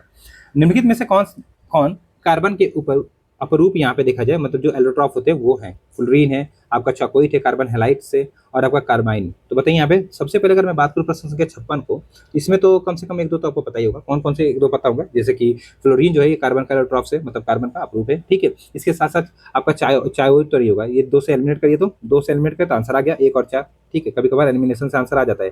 ठीक है, तो 1 और 4 मतलब आपका कार्बाइन होगा। ठीक है, इस तरीके से आपका आंसर यहाँ पे क्या बनेगा, तो आपका 4 जगह। देखिए एलिमिनेशन से भी आंसर आ सकते हैं, तो मतलब कार्बन हेलाइड भी नहीं है। ठीक है, हो गया ना। देखिए अगर बात करूँ कार्बन के अपरूप की, तो आपका ग्रेफाइट होता है, हीरा होता है, फ्लोरीन होता है, ग्राफाइन होता है, मतलब जो ग्रेफिन होता है।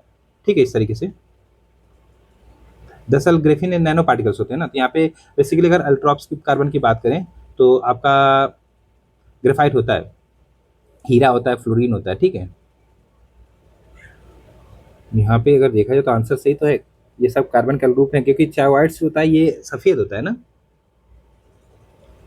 ठीक है, ये सफेद होता है, तो ये नहीं होगा आपका, कार्बन का अप्रूव चायोइड्स नहीं होता है, जहाँ तक मुझे याद है। एलिमिनेशन से आंसर आ गया, सही है। चलिए अगला प्रश्न आज का देखा जाए, यहाँ पे क्या कह रहा है। अगला प्रश्न आज का यहाँ पे देखा जाए क्या कह रहा है, थोड़ा सा देखा जाए। निम्नलिखित में से कौन सा कथन ब्लैक गोल्ड, यहाँ पे देखा जाए तो ब्लैक गोल्ड शब्द का सबसे अच्छा वर्णन करता है। ब्लैक गोल्ड क्या होता है बताइए तो आप लोग यहाँ पे। तो प्रश्न संख्या 57 देखते हैं हम लोग यहाँ पे, ब्लैक गोल्ड क्या होता है। तो ब्लैक गोल्ड मतलब आपका पेट्रोलियम और उसके संजात होते हैं। आपका आंसर यहाँ पे सी हो जाएगा, ठीक है। सी सी मतलब आपका कौन सा पेट्रोलियम वाला आंसर हो जाएगा यहाँ पे, ठीक है ना। सी आपका आंसर यहाँ पे बिल्कुल सही हो जाएगा, ठीक।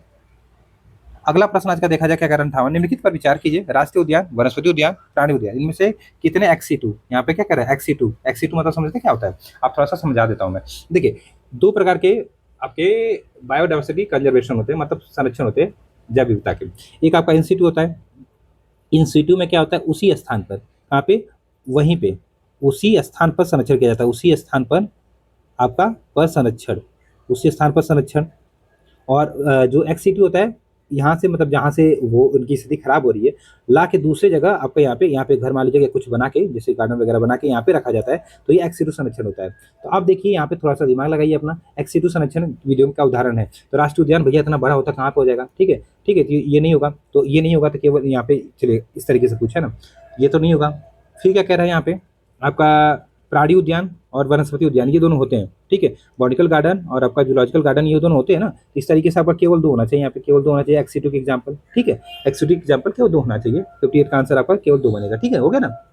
जैसे इंस्टीट्यूट के अगर एग्जाम्पल की मैं बात करूँ, तो जैसे कि आपका यहाँ पे जो बायोस्फीयर रिजर्व हो जाते हैं, राष्ट्रीय उद्यान हो जाते हैं, और पवित्र उपवन भी होते हैं, और क्या होता है आपका अभ्यारण्य भी होते हैं ना।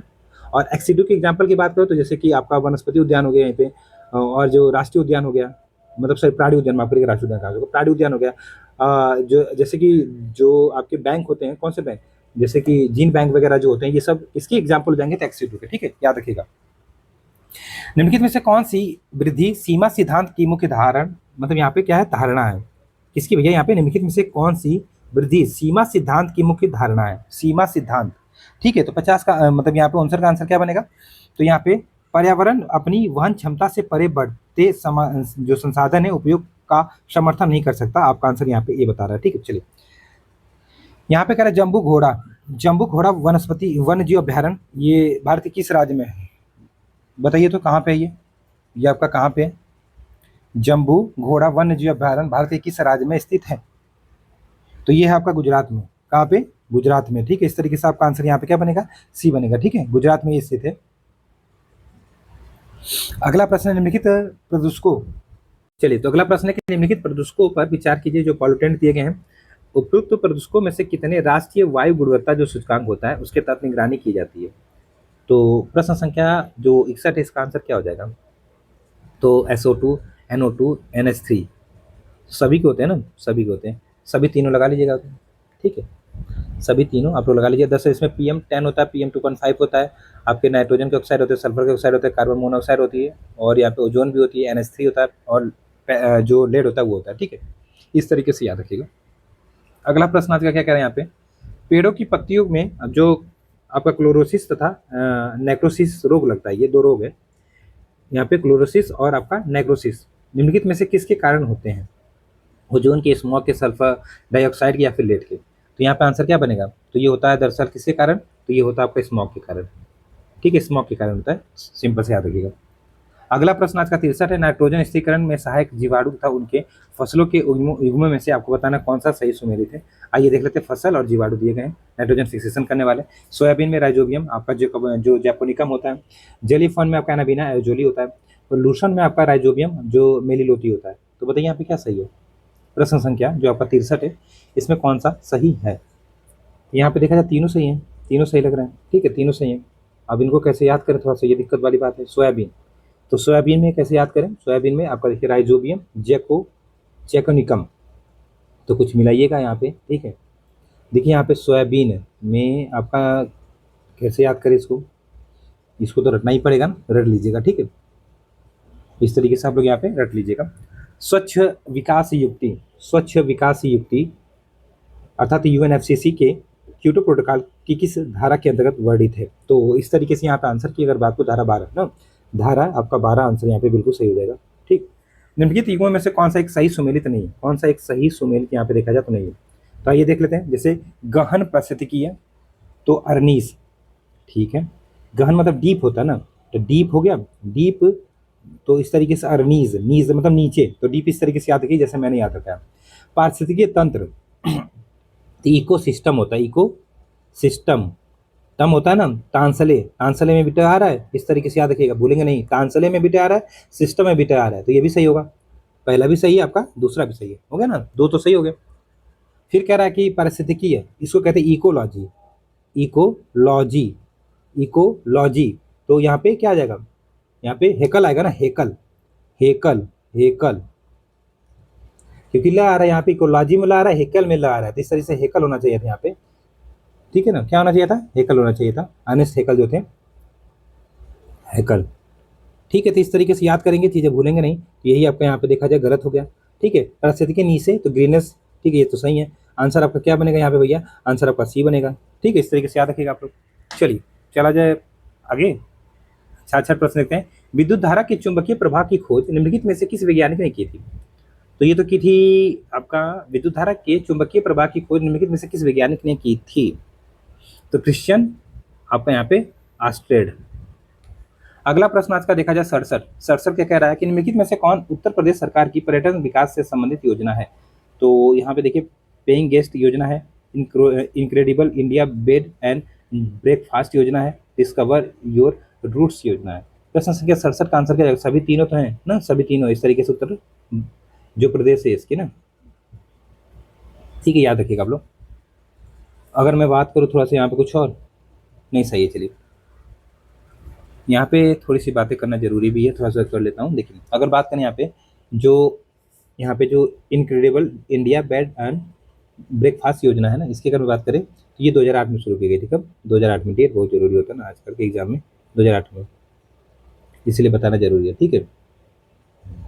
इस तरीके से आप लोग यहाँ पे थोड़ा सा याद रखिएगा। चलिए अगला प्रश्न आज का देखा जाए, टैडपोल का वयस्क रूप में विकसित होकर मेढक बनना क्या कहलाता है। तो सबको पता है क्या कहलाता है, ये तो आसान सा प्रश्न हो गया ना, क्या कहलाता है बताइए, मुकुलन कहलाता है, मुकुलन तो नहीं होगा, क्या कहलाता है, तो ये कहलाता है आपका कायांतरण ना, कायांतरण। इसको इंग्लिश में क्या कहते हैं, इसको इंग्लिश में कहते हैं आपका मेटामॉर्फोसिस ना, मेटामॉर्फोसिस कहते हैं, यही तो प्रोसेस होता है, ठीक है। तो ये आपके यहाँ पे ये हो जाएगा कायांतरण, ठीक है, हो गया, सही है। चलिए अगला प्रश्न आज का देखा जाए 69, स्पेशल सेफ गार्ड जो मैकेनिज्म है, मुहावरा निम्नलिखित में से किस एक संस्था के कार्यों के संदर्भ में चर्चित रहा है। तो 69 का आंसर आपका बनेगा यहाँ पे विश्व व्यापार संगठन, ठीक है। बताओ का आंसर यहाँ पे क्या हो जाएगा, तो आपका भी हो जाएगा, ठीक है। चलिए अगला प्रश्न आज का देखा जाए 70, फुमडीज, जो फुमडीज इसका संबंध निम्नलिखित में से किसके साथ है। दरअसल फुमडीज की अगर मैं बात करूँ ना, तो लोकटक झील में पाए जाने वाले तैरते हुए जो द्वीप है उन्हीं को फुमडीज कहा जाता है ना। इस तरीके से आपका आंसर तो सबको पता भी हो जाएगा। यहाँ पे यहीं पे संगाई हिरण भी पाया जाता है, डांसिंग हिरण जिसको कहते हैं, ठीक है। इस तरीके से चीज़ों को याद रखें। जो लोकटक झील है मणिपुर की एक तरह से जीवन रेखा भी कहलाती है। कुछ इंपॉर्टेंट फैक्ट हैं ये जो आपको जानना चाहिए। कुडप्पा क्रम की चट्टानें, कुडप्पा क्रम की चट्टानें किस संबंध में निम्न कथनों में से कौन से कथन आपके सत्य नहीं है। तो आइए देख लेते हैं।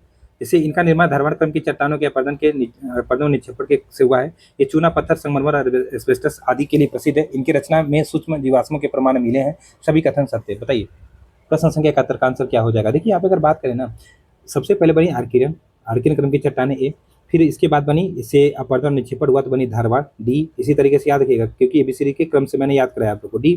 फिर इसका निक्षेपण हुआ और अपरदन हुआ तो बनी क्या, तो आपका बनी एक तरीके से चट्टान कुडप्पा, ठीक है। कुडप्पा बनी, फिर इसके बाद आपका क्या बनेगी, जो विंध्य चट्टानें, ठीक है, जो वो बनेगी, ठीक है। इनमें आपका चूना पत्थर और इसमें भी चूना पत्थर कुछ कुछ पाया जाता है, ठीक है।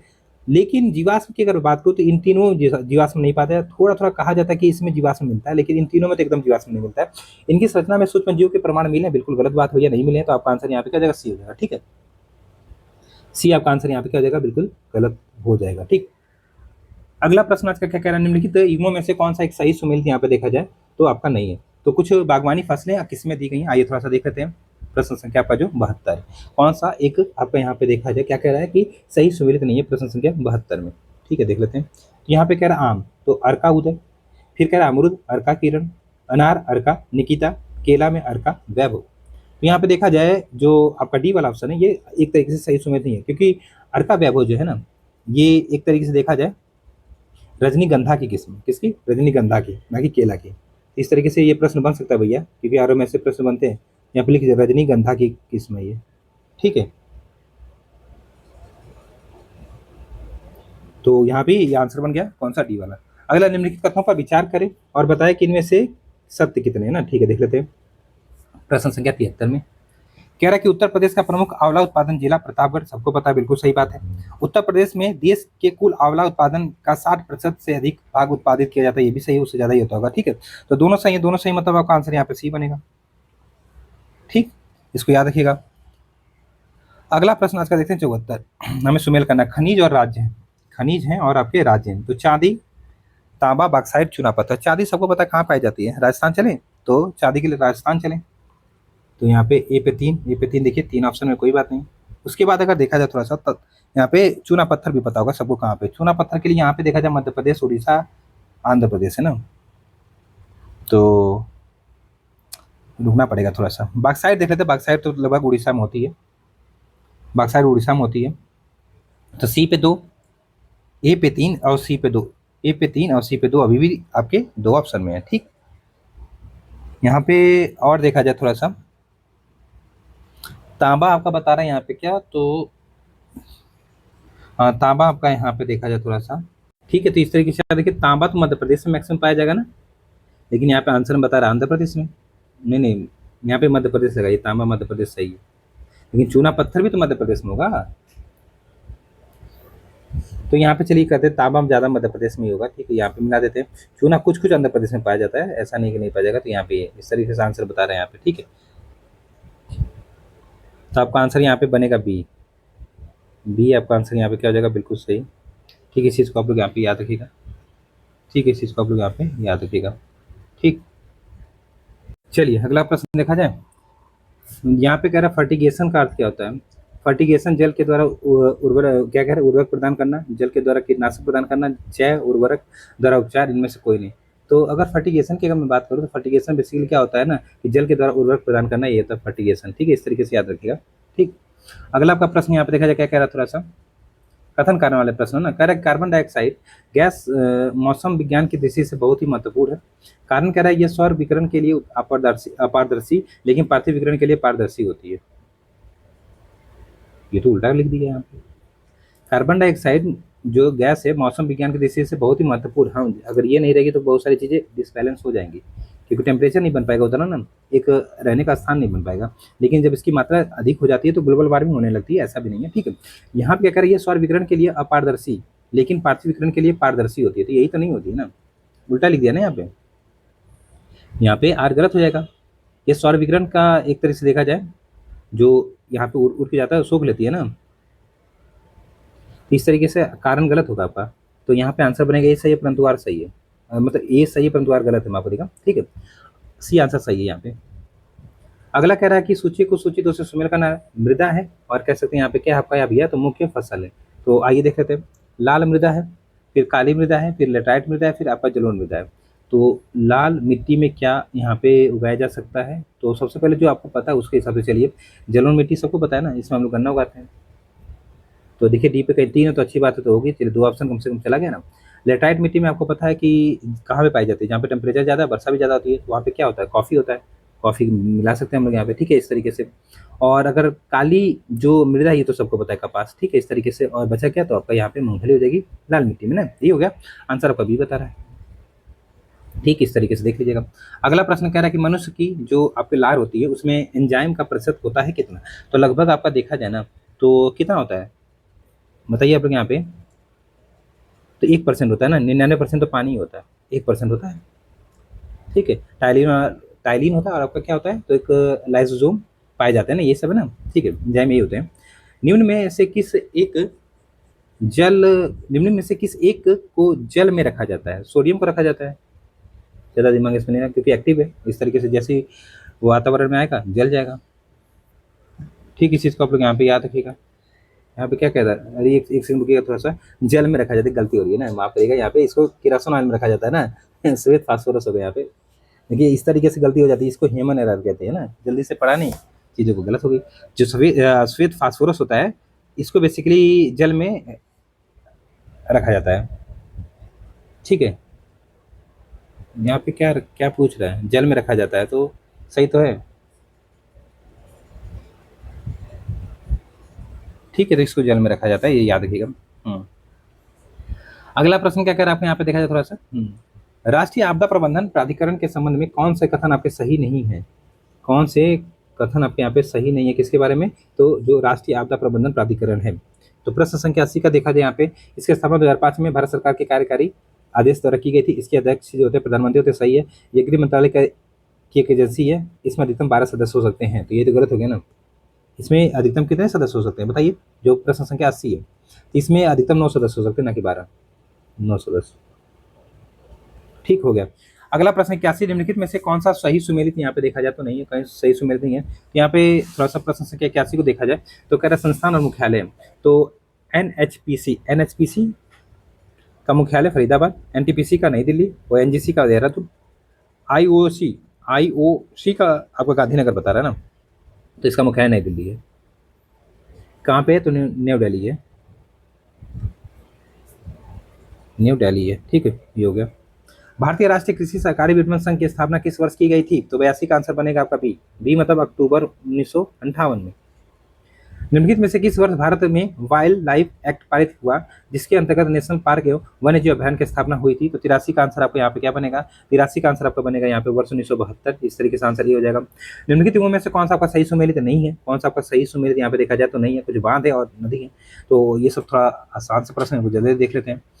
तो मूसा खंड आपका कर्मनाशा, सुकमा डुकमा, बेतवा, परीक्षा, बेतवा, गोविंद सागर, रामगंगा। तो गोविंद सागर रामगंगा कहाँ पे भैया? गलत हो जाएगा ना, यही गोविंद सागर रामगंगा पे नहीं होगी, ठीक है। इस तरीके से आप लोग याद रखिएगा, ठीक, बाकी सब सही है। अगला प्रश्न आज का देखा जाए क्या कह रहा थोड़ा सा। अगला प्रश्न आज का, निम्नलिखित कथनों पर विचार कीजिए। बिजनौर से गंगा नदी उत्तर प्रदेश में प्रवेश करती है। कानपुर गंगा नदी के दाएं तट पर स्थित है। यमुना नदी उत्तर प्रदेश में बृहत चाप का निर्माण करती है। आपको सत्य कथन बताना है। प्रश्न संख्या 85 का आंसर क्या देगा? तो बिजनौर से गंगा नदी उत्तर प्रदेश में प्रवेश करती है, सही बात है। कानपुर गंगा नदी के दाएं तट पर है, ये भी सही है, ठीक है। यमुना नदी उत्तर प्रदेश में बृहत चाप का निर्माण करती है, सभी सही होंगे ना कि नहीं होंगे? सभी सही होंगे, आपका आंसर यहाँ पे डी बनेगा, ठीक है। सभी आपके सही हो जाएंगे प्रश्न संख्या 85 के लिए। अगला प्रश्न कह रहा है उत्तर प्रदेश में स्थित निम्नलिखित वन्यजीव विहारों को उनके स्थापना के कालक्रम के अनुसार आपको व्यवस्थित करना है। तो सबसे पुराना तो चंद्रप्रभा है, चंद्रप्रभा सबसे पुराना है। तो इस तरीके से देखा जाए, ये कम से कम इतना तो मेरे दिमाग में आ गया ना, दो तो चले गए ना। ये लगभग 1952 का है।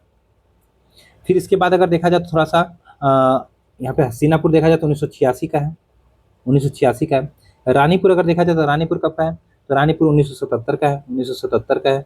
और अगर बात करें यहाँ पे किशनपुर कब का है, तो किशनपुर आपका यहाँ पे देखा जाए 1972 का है, 1972 का है। तो इस तरीके से इसका आंसर क्या बना? ए बना। ये आपका आंसर यहाँ पे क्या हो जाएगा? बिल्कुल सही हो जाएगा। अगला प्रश्न आज का देखा जाए क्या कह रहा है कि वर्ष 2011 की जनगणना के अनुसार नगर निगम क्षेत्र की जनसंख्या के अनुसार निम्नलिखित नगरों में से किसकी जनसंख्या सबसे कम है? बताइए। लखनऊ है, कानपुर है, गाजियाबाद, आगरा है। इनमें से सबसे कम आगरा की होगी ना, इनमें से सबसे कम तो आगरा की होगी। आगरा लगा लीजिए आप लोग यहाँ पे, ठीक है, आगरा, ठीक। चलिए अगला प्रश्न आज का देखा जाए क्या कह रहा है थोड़ा सा यहाँ पे 88, चाक द्वारा जो ब्लैक बोर्ड पर लिखना संभव होता है वो एक तरीके से कैसे होता है? दरअसल वो जो आसंजक बल होता है उसके कारण होता है ना, आसंजक बल के कारण होता है। आंसर आपका यहाँ पे बनेगा, आसंजक बल के कारण, ठीक है। जो इंग्लिश में क्या कहते हैं? एडहेसिव फोर्स कहते हैं ना, ठीक। अगला संस्कृत विद्वान जगत गुरु राम भद्राचार्य को वर्ष 2023 के लिए जो आपका 58वां ज्ञानपीठ पुरस्कार है उससे सम्मानित किया गया है। वे उत्तर प्रदेश के किस जिले से संबंध रखते हैं? तो 89 का आंसर आपका यहाँ पे हो जाएगा चित्रकूट, ठीक है। चित्रकूट आपका आंसर यहाँ पे हो जाएगा, बिल्कुल सही हो जाएगा, ठीक। अगला प्रश्न आज का देखा जाए क्या कह रहा है आपके यहाँ पे प्रश्न संख्या 90 कह रहा है कि पेयजल में गामा उत्सर्जन समस्थानिक की उपस्थिति का पता निम्न में से किसके द्वारा लगाया जाता है? तो 90 का आंसर आपका बनेगा यहाँ पे जो आपका बी वाला ऑप्शन है, ठीक। अगला कह रहा है कि जो बीमा नियामक एवं विकास प्राधिकरण है जिसको IRDAI कहते हैं कि स्थापना किस समिति की सिफारिश पर की गई थी? तो प्रश्न संख्या 91 का आंसर आप सबको था मल्होत्रा समिति, ठीक है। मल्होत्रा समिति आपका आंसर यहाँ पे क्या होना चाहिए? बिल्कुल सही हो जाएगा, ठीक है। इस चीज को आप लोग यहाँ पे याद रखिएगा, 2000 की बात है ये, ठीक है, 2000 की बात है, 2000 में, ठीक। अगला प्रश्न क्या कह रहा है कि निम्न में से कौन सुमेलित नहीं है? निम्न में से कौन सा आपका सुमेलित नहीं है? तो प्रश्नकाल संसद का पहला घंटा, शून्यकाल प्रश्नकाल के तुरंत बाद का प्रारंभ होता है, तारांकित प्रश्न जो होते हैं पूरा प्रश्न नहीं पूछे जाते, अतारांकित प्रश्न लिखित रिपोर्ट आवश्यक है। आपको बताना कौन सा सही सुमेलित नहीं है यहाँ पे ना, कौन सा सही सुमेलित नहीं है बताइए। प्रश्न संख्या 92 का आंसर क्या हो जाएगा? तो जो तारांकित प्रश्न होते हैं उनके संदर्भ में एक तरह से पूरक प्रश्न पूछे जा सकते हैं, यहाँ पे नहीं लिखा है, तो सही बात है, आंसर आपको यहाँ पे सी हो जाएगा, बाकी सब सही है ना। भारत में निर्धनता की जो माप है हेतु कौन मतलब किसका प्रयोग किया जाता है? सिंपल सही है, सापेक्ष प्रतिमान का, निरपेक्ष प्रतिमान का, पूर्व में से दोनों का या फिर किसी का भी नहीं। प्रश्न संख्या 93 का आंसर क्या हो जाएगा? तो यहाँ पे निरपेक्ष प्रतिमान का, ठीक है। निरपेक्ष प्रतिमान मतलब आपका आंसर यहाँ पे बी वाला है, ठीक। 94वां प्रश्न देख लेते हैं, क्या कह रहा है, 1857 की क्रांति के केंद्रों को यहाँ पे उनके नेताओं के साथ क्या करना है आपका, यहाँ पे युग्म दिए गए हैं, बताना कौन सा सही सम्मिलित नहीं है। आइए देख लेते हैं। गोरखपुर गजोदर सिंह, मेरठ कदम सिंह, सुल्तानपुर शहीद सिंह, मथुरा नवाब आपका तफजल हुसैन। बताइए तो इनमें से कौन सा एक सही सम्मिलित नहीं है। 94 का आंसर क्या बनेगा। देखिए मथुरा से अगर देखा जाए तो नवाब तफजल हुसैन कह रहा है, ये गलत है ना, देवी सिंह थे ना मथुरा से, आपको पता होगा देवी सिंह। ठीक है, ये थोड़ा सा याद रखिएगा, ये वैसे पता होता है सबको, देवी सिंह। ऐसे प्रश्न गलत नहीं होने चाहिए। और अगर बात करें यहाँ पे जो ये जो है आपका, यहाँ पे देखा जाए ये है नवाब तजफुल, ये आपका हो जाएंगे फर्रुखाबाद से ना, फर्रुखाबाद से, फर्रुखाबाद से। ठीक है, तो इस तरीके से याद रखिएगा। चलिए आगे बढ़ते हैं थोड़ा सा, चलिए आगे बढ़ा जाए। प्रश्न संख्या 94 तक हम लोग कर चुके हैं, 95 देखते हैं। निम्नलिखित में से कौन सी मैदानी नदी नहीं है। यहाँ पे कौन सी मैदानी नदी नहीं है बताइए तो। गोमती, वरुणा, नारायणी और आपका यहाँ पे देखा जाए पांडव। तो वरुणा भी है, गोमती भी, पांडव नारायणी नहीं होगी ना, यहाँ पे नारायणी नहीं होनी चाहिए। ठीक है, तो नारायणी आप लोग यहाँ पे याद रखिए, नेपाल की नदी, ये नेपाल से निकलती है ना, जो गंडक नदी है उसी के रूप में जानी जाती है ना इसको, तो नेपाल से निकलती है, हिमालय से निकलती है इसका कुल मिला के। ठीक है, चलिए अगला प्रश्न आज का देखा जाए क्या कह रहा है यहाँ पे। निम्नलिखित में से आपको विचार कर बताना है ना कि इनमें से कितने क्षेत्र प्राथमिकता क्षेत्र रीढ़ के तहत रीढ़ के लिए पात्र माने जाते हैं। तो 96 का आंसर क्या हो जाएगा। जैसे कि आपका कह रहा है शिक्षा, नवीकरणीय ऊर्जा, आवास और कृषि, तो सभी चारों को बता रहा है। आंसर आपको यहाँ पे डी हो जाएगा। निम्नलिखित में से कौन सा संगठन गरीबी और साझा समृद्धि रिपोर्ट प्रकाशित करता है। गरीबी और साझा समृद्धि रिपोर्ट प्रकाशित करता है ना। तो प्रश्न संख्या आपको यहाँ पे देखा जाए थोड़ा सा, जो 97 है ना, 97 का आंसर क्या हो जाएगा। तो यहाँ पे विश्व बैंक आपका आंसर यहाँ पे हो जाएगा बिल्कुल सही। ठीक है, इस तरीके से डी आंसर आप लोग यहाँ पे याद रखिएगा। ठीक, कह रहा है कि पोषणीय आपका यहाँ पे जो उपभोग तथा उत्पादन है इसका संबंध किस एसडीजी से। देखिए यही तो प्रश्न जो आउट होता है भैया। 17 मतलब जो 17 लक्ष्य है ना एसडीजी को, उसको याद कर लीजिए, एक नंबर आपका मिल जाएगा। तो यहाँ पे एसडीजी 12 में है ये, इसमें एसडीजी 12 में है। ठीक, इस तरीके से आप लोग यहाँ पे याद रखिएगा। ठीक, चलिए आगे बढ़ते हैं थोड़ा सा, चलिए आगे बढ़ते हैं। तो ये याद रखिएगा, पोषणीय उपभोग तथा उत्पादन से संबंधित आपका एसडीजी कौन सा है, तो 12 है। शुद्ध घरेलू उत्पाद के विषय में क्या सत्य है। शुद्ध घरेलू उत्पाद के बारे में आपको बताना क्या सत्य है। जैसे शुद्ध घरेलू उत्पाद हमेशा उस वर्ष की जीडीपी से कम होता है, शुद्ध घरेलू उत्पाद हमेशा उस वर्ष की जीडीपी से बराबर होता है या फिर अधिक होता है, ये सब लिखा है। यहाँ पे आंसर क्या हो जाएगा बताइए, 99 का। दरअसल शुद्ध घरेलू उत्पाद हमेशा उस वर्ष की जीडीपी से कम होता है, यही आपका आंसर यहाँ पे हो जाएगा। याद रखिए शुद्ध घरेलू जो उत्पाद होता है इसके बारे में। ठीक है, अगला प्रश्न आज का सवाल क्या कह रहा है, किसी अर्थव्यवस्था में अवस्फीति के कारणों में क्या शामिल नहीं है। अवस्फीति के कारणों में क्या शामिल नहीं है, आपको ये बताना है। ठीक है, मतलब जो आपको एक तरीके से डिफ्लेशन होता है ना, उसका क्या कॉज नहीं है, आपको सिर्फ बस ये बताना है। तो यहाँ पे देखा जाए आपूर्ति के सापेक्ष मांग में आधिक्य, मांग के सापेक्ष आपूर्ति में आधिक्य, मतलब जो आपूर्ति हो रही है यहाँ पे कह रहा है उसके सापेक्ष मांग अधिक है। तो ये थोड़ी बात है यहाँ पे क्या हो रहा है। तो एक तरीके से यहाँ पे देखा जाए तो डिफ्लेशन होता है ना, डिफ्लेशन मतलब आपको ये नहीं होगा, पहला ही नहीं होगा ना, ये नहीं होगा। ठीक, ये आंसर बनेगा। अगला आपका प्रश्न देखा जाए 100 के बाद 101, कह रहा मुद्रा स्कीम का जो मुद्रा स्कीम थी ये प्रारंभ हुई 2015 में, सबको पता है 2015 में स्टार्ट हुई थी ना। चलिए 2015 में, इस तरीके से आपका आंसर यहाँ पे क्या बनेगा, तो बी बनेगा। इस तरीके से याद रखिएगा। इसमें बेसिकली लोन लेने की बात की थी, सूक्ष्म, किशोर और तरुण ऋण था ना। ठीक, निम्नलिखित में से कौन सी एक परिभाषिक शब्दावली वाणिज्य बैंकों द्वारा सरकार को उधार दिए जाने से संबंधित होती है। तो 102 का आंसर क्या बनेगा, तो उसको हम लोग कहते हैं स्टैच्यूटरी लिक्विडिटी रेशियो ना, एसएलआर होती है। अगला आपको कह रहा है लाइकेन के संबंध में निम्न कथनों पर विचार कीजिए। लाइकेन वायु प्रदूषण के संकेतक है, बिल्कुल संकेतक है, पहला तो स्टेटमेंट सही है आपका। फिर कह रहा है कि आपको यहाँ पे कि लाइकेन वही पाए जाते हैं जहाँ वायु प्रदूषण अधिक होता है, भैया वहाँ पे नहीं पाए जाते, मर जाते हैं। ठीक है, इस तरीके से आपका आंसर केवल एक सही है। ठीक है, इस तरीके से आपका केवल एक आंसर यहाँ पे क्या हो जाएगा, सही हो जाएगा। 104 देखा जाए क्या करें यहाँ पे, उबलते जल की अपेक्षा भाप से जलने पर अधिक कष्ट होता है, क्योंकि गुप्त जो लेटेंट हीट होती है उसमें वो होती है, तो भाप की गुप्त उष्मा का मान अधिक होता है। इस तरीके से आपका आंसर यहाँ पे सी बनेगा। ठीक है, इस तरीके से आपका आंसर यहाँ पे सी हो जाएगा। ठीक, याद रखिएगा ये सब आसान से प्रश्न होते हैं। निम्नलिखित में से कौन एक वाटर गैस का प्रमुख एक तरीके से देखा जाए यहाँ पे तो घटक है वाटर गैस का, बताइए यहाँ पे। तो मीथेन प्लस आपका यहाँ पे मीथेन प्लस इथेन, तो ये क्या होता है, मीथेन प्लस इथेन आपका सीएनजी होती है ना, ये कहते हैं सीएनजी होती है, सीएनजी होती है। और ब्यूटेन प्रोपेन एलपीजी होगी, तो ये तो एलपीजी हो जाएगी। ठीक है, दो तो आपको पता हो गया। कार्बन मोनोऑक्साइड प्लस नाइट्रोजन मिलके क्या बनाते हैं, बताइए क्या बनाते हैं। कार्बन मोनोऑक्साइड प्लस नाइट्रोजन मिलके आपको क्या बनाते हैं, तो ये बनाते हैं एक तरीके से देखा जाए तो प्रोड्यूसर गैस। प्रोड्यूसर गैस बनाते हैं, प्रोड्यूसर, ठीक है, क्या बन रहे हैं यहाँ पे, प्रोड्यूसर, प्रोड्यूसर गैस बनाते हैं, ये याद रखिएगा। तो बचा क्या आपका आंसर, ये कार्बन मोनोऑक्साइड प्लस हाइड्रोजन मिलकर क्या बनता है, वाटर गैस, ठीक है। इस तरीके से आपका आंसर डी बन गया। अगला प्रश्न 106 देखते हैं। अब यहाँ पे रीजनिंग आ गई क्या, प्रकाश द्वारा एक वर्ष में तय की गई दूरी का मान कितना होता है। तो यहाँ पे अगर देखा जाए 9.46 इंटू 10⁻15 मीटर होता है ना, यही आपका आंसर यहाँ पे बनना चाहिए था, यही आपका आंसर बन जाएगा। 9.46 गुणा 10⁻15 मीटर होता है। प्रकाश के निम्नलिखित में से किस एक गुण की व्याख्या उसकी प्रकृति को तरंग मानकर नहीं की जा सकती है। व्यतिक्रमण, विवर्तन, प्रकाश वैद्युत प्रकाश जो प्रभाव होता है, परावर्तन। कहने का मतलब यहाँ पे सिंपल सा अगर देखा जाए, जो आपका यहाँ पे प्रश्न की मांग है उसके हिसाब से देखा जाए, तो ये कह रहा है कि प्रकाश के निम्नलिखित में से किस एक गुण की व्याख्या उसकी प्रकृति को तरंग मानकर नहीं की जा सकती है।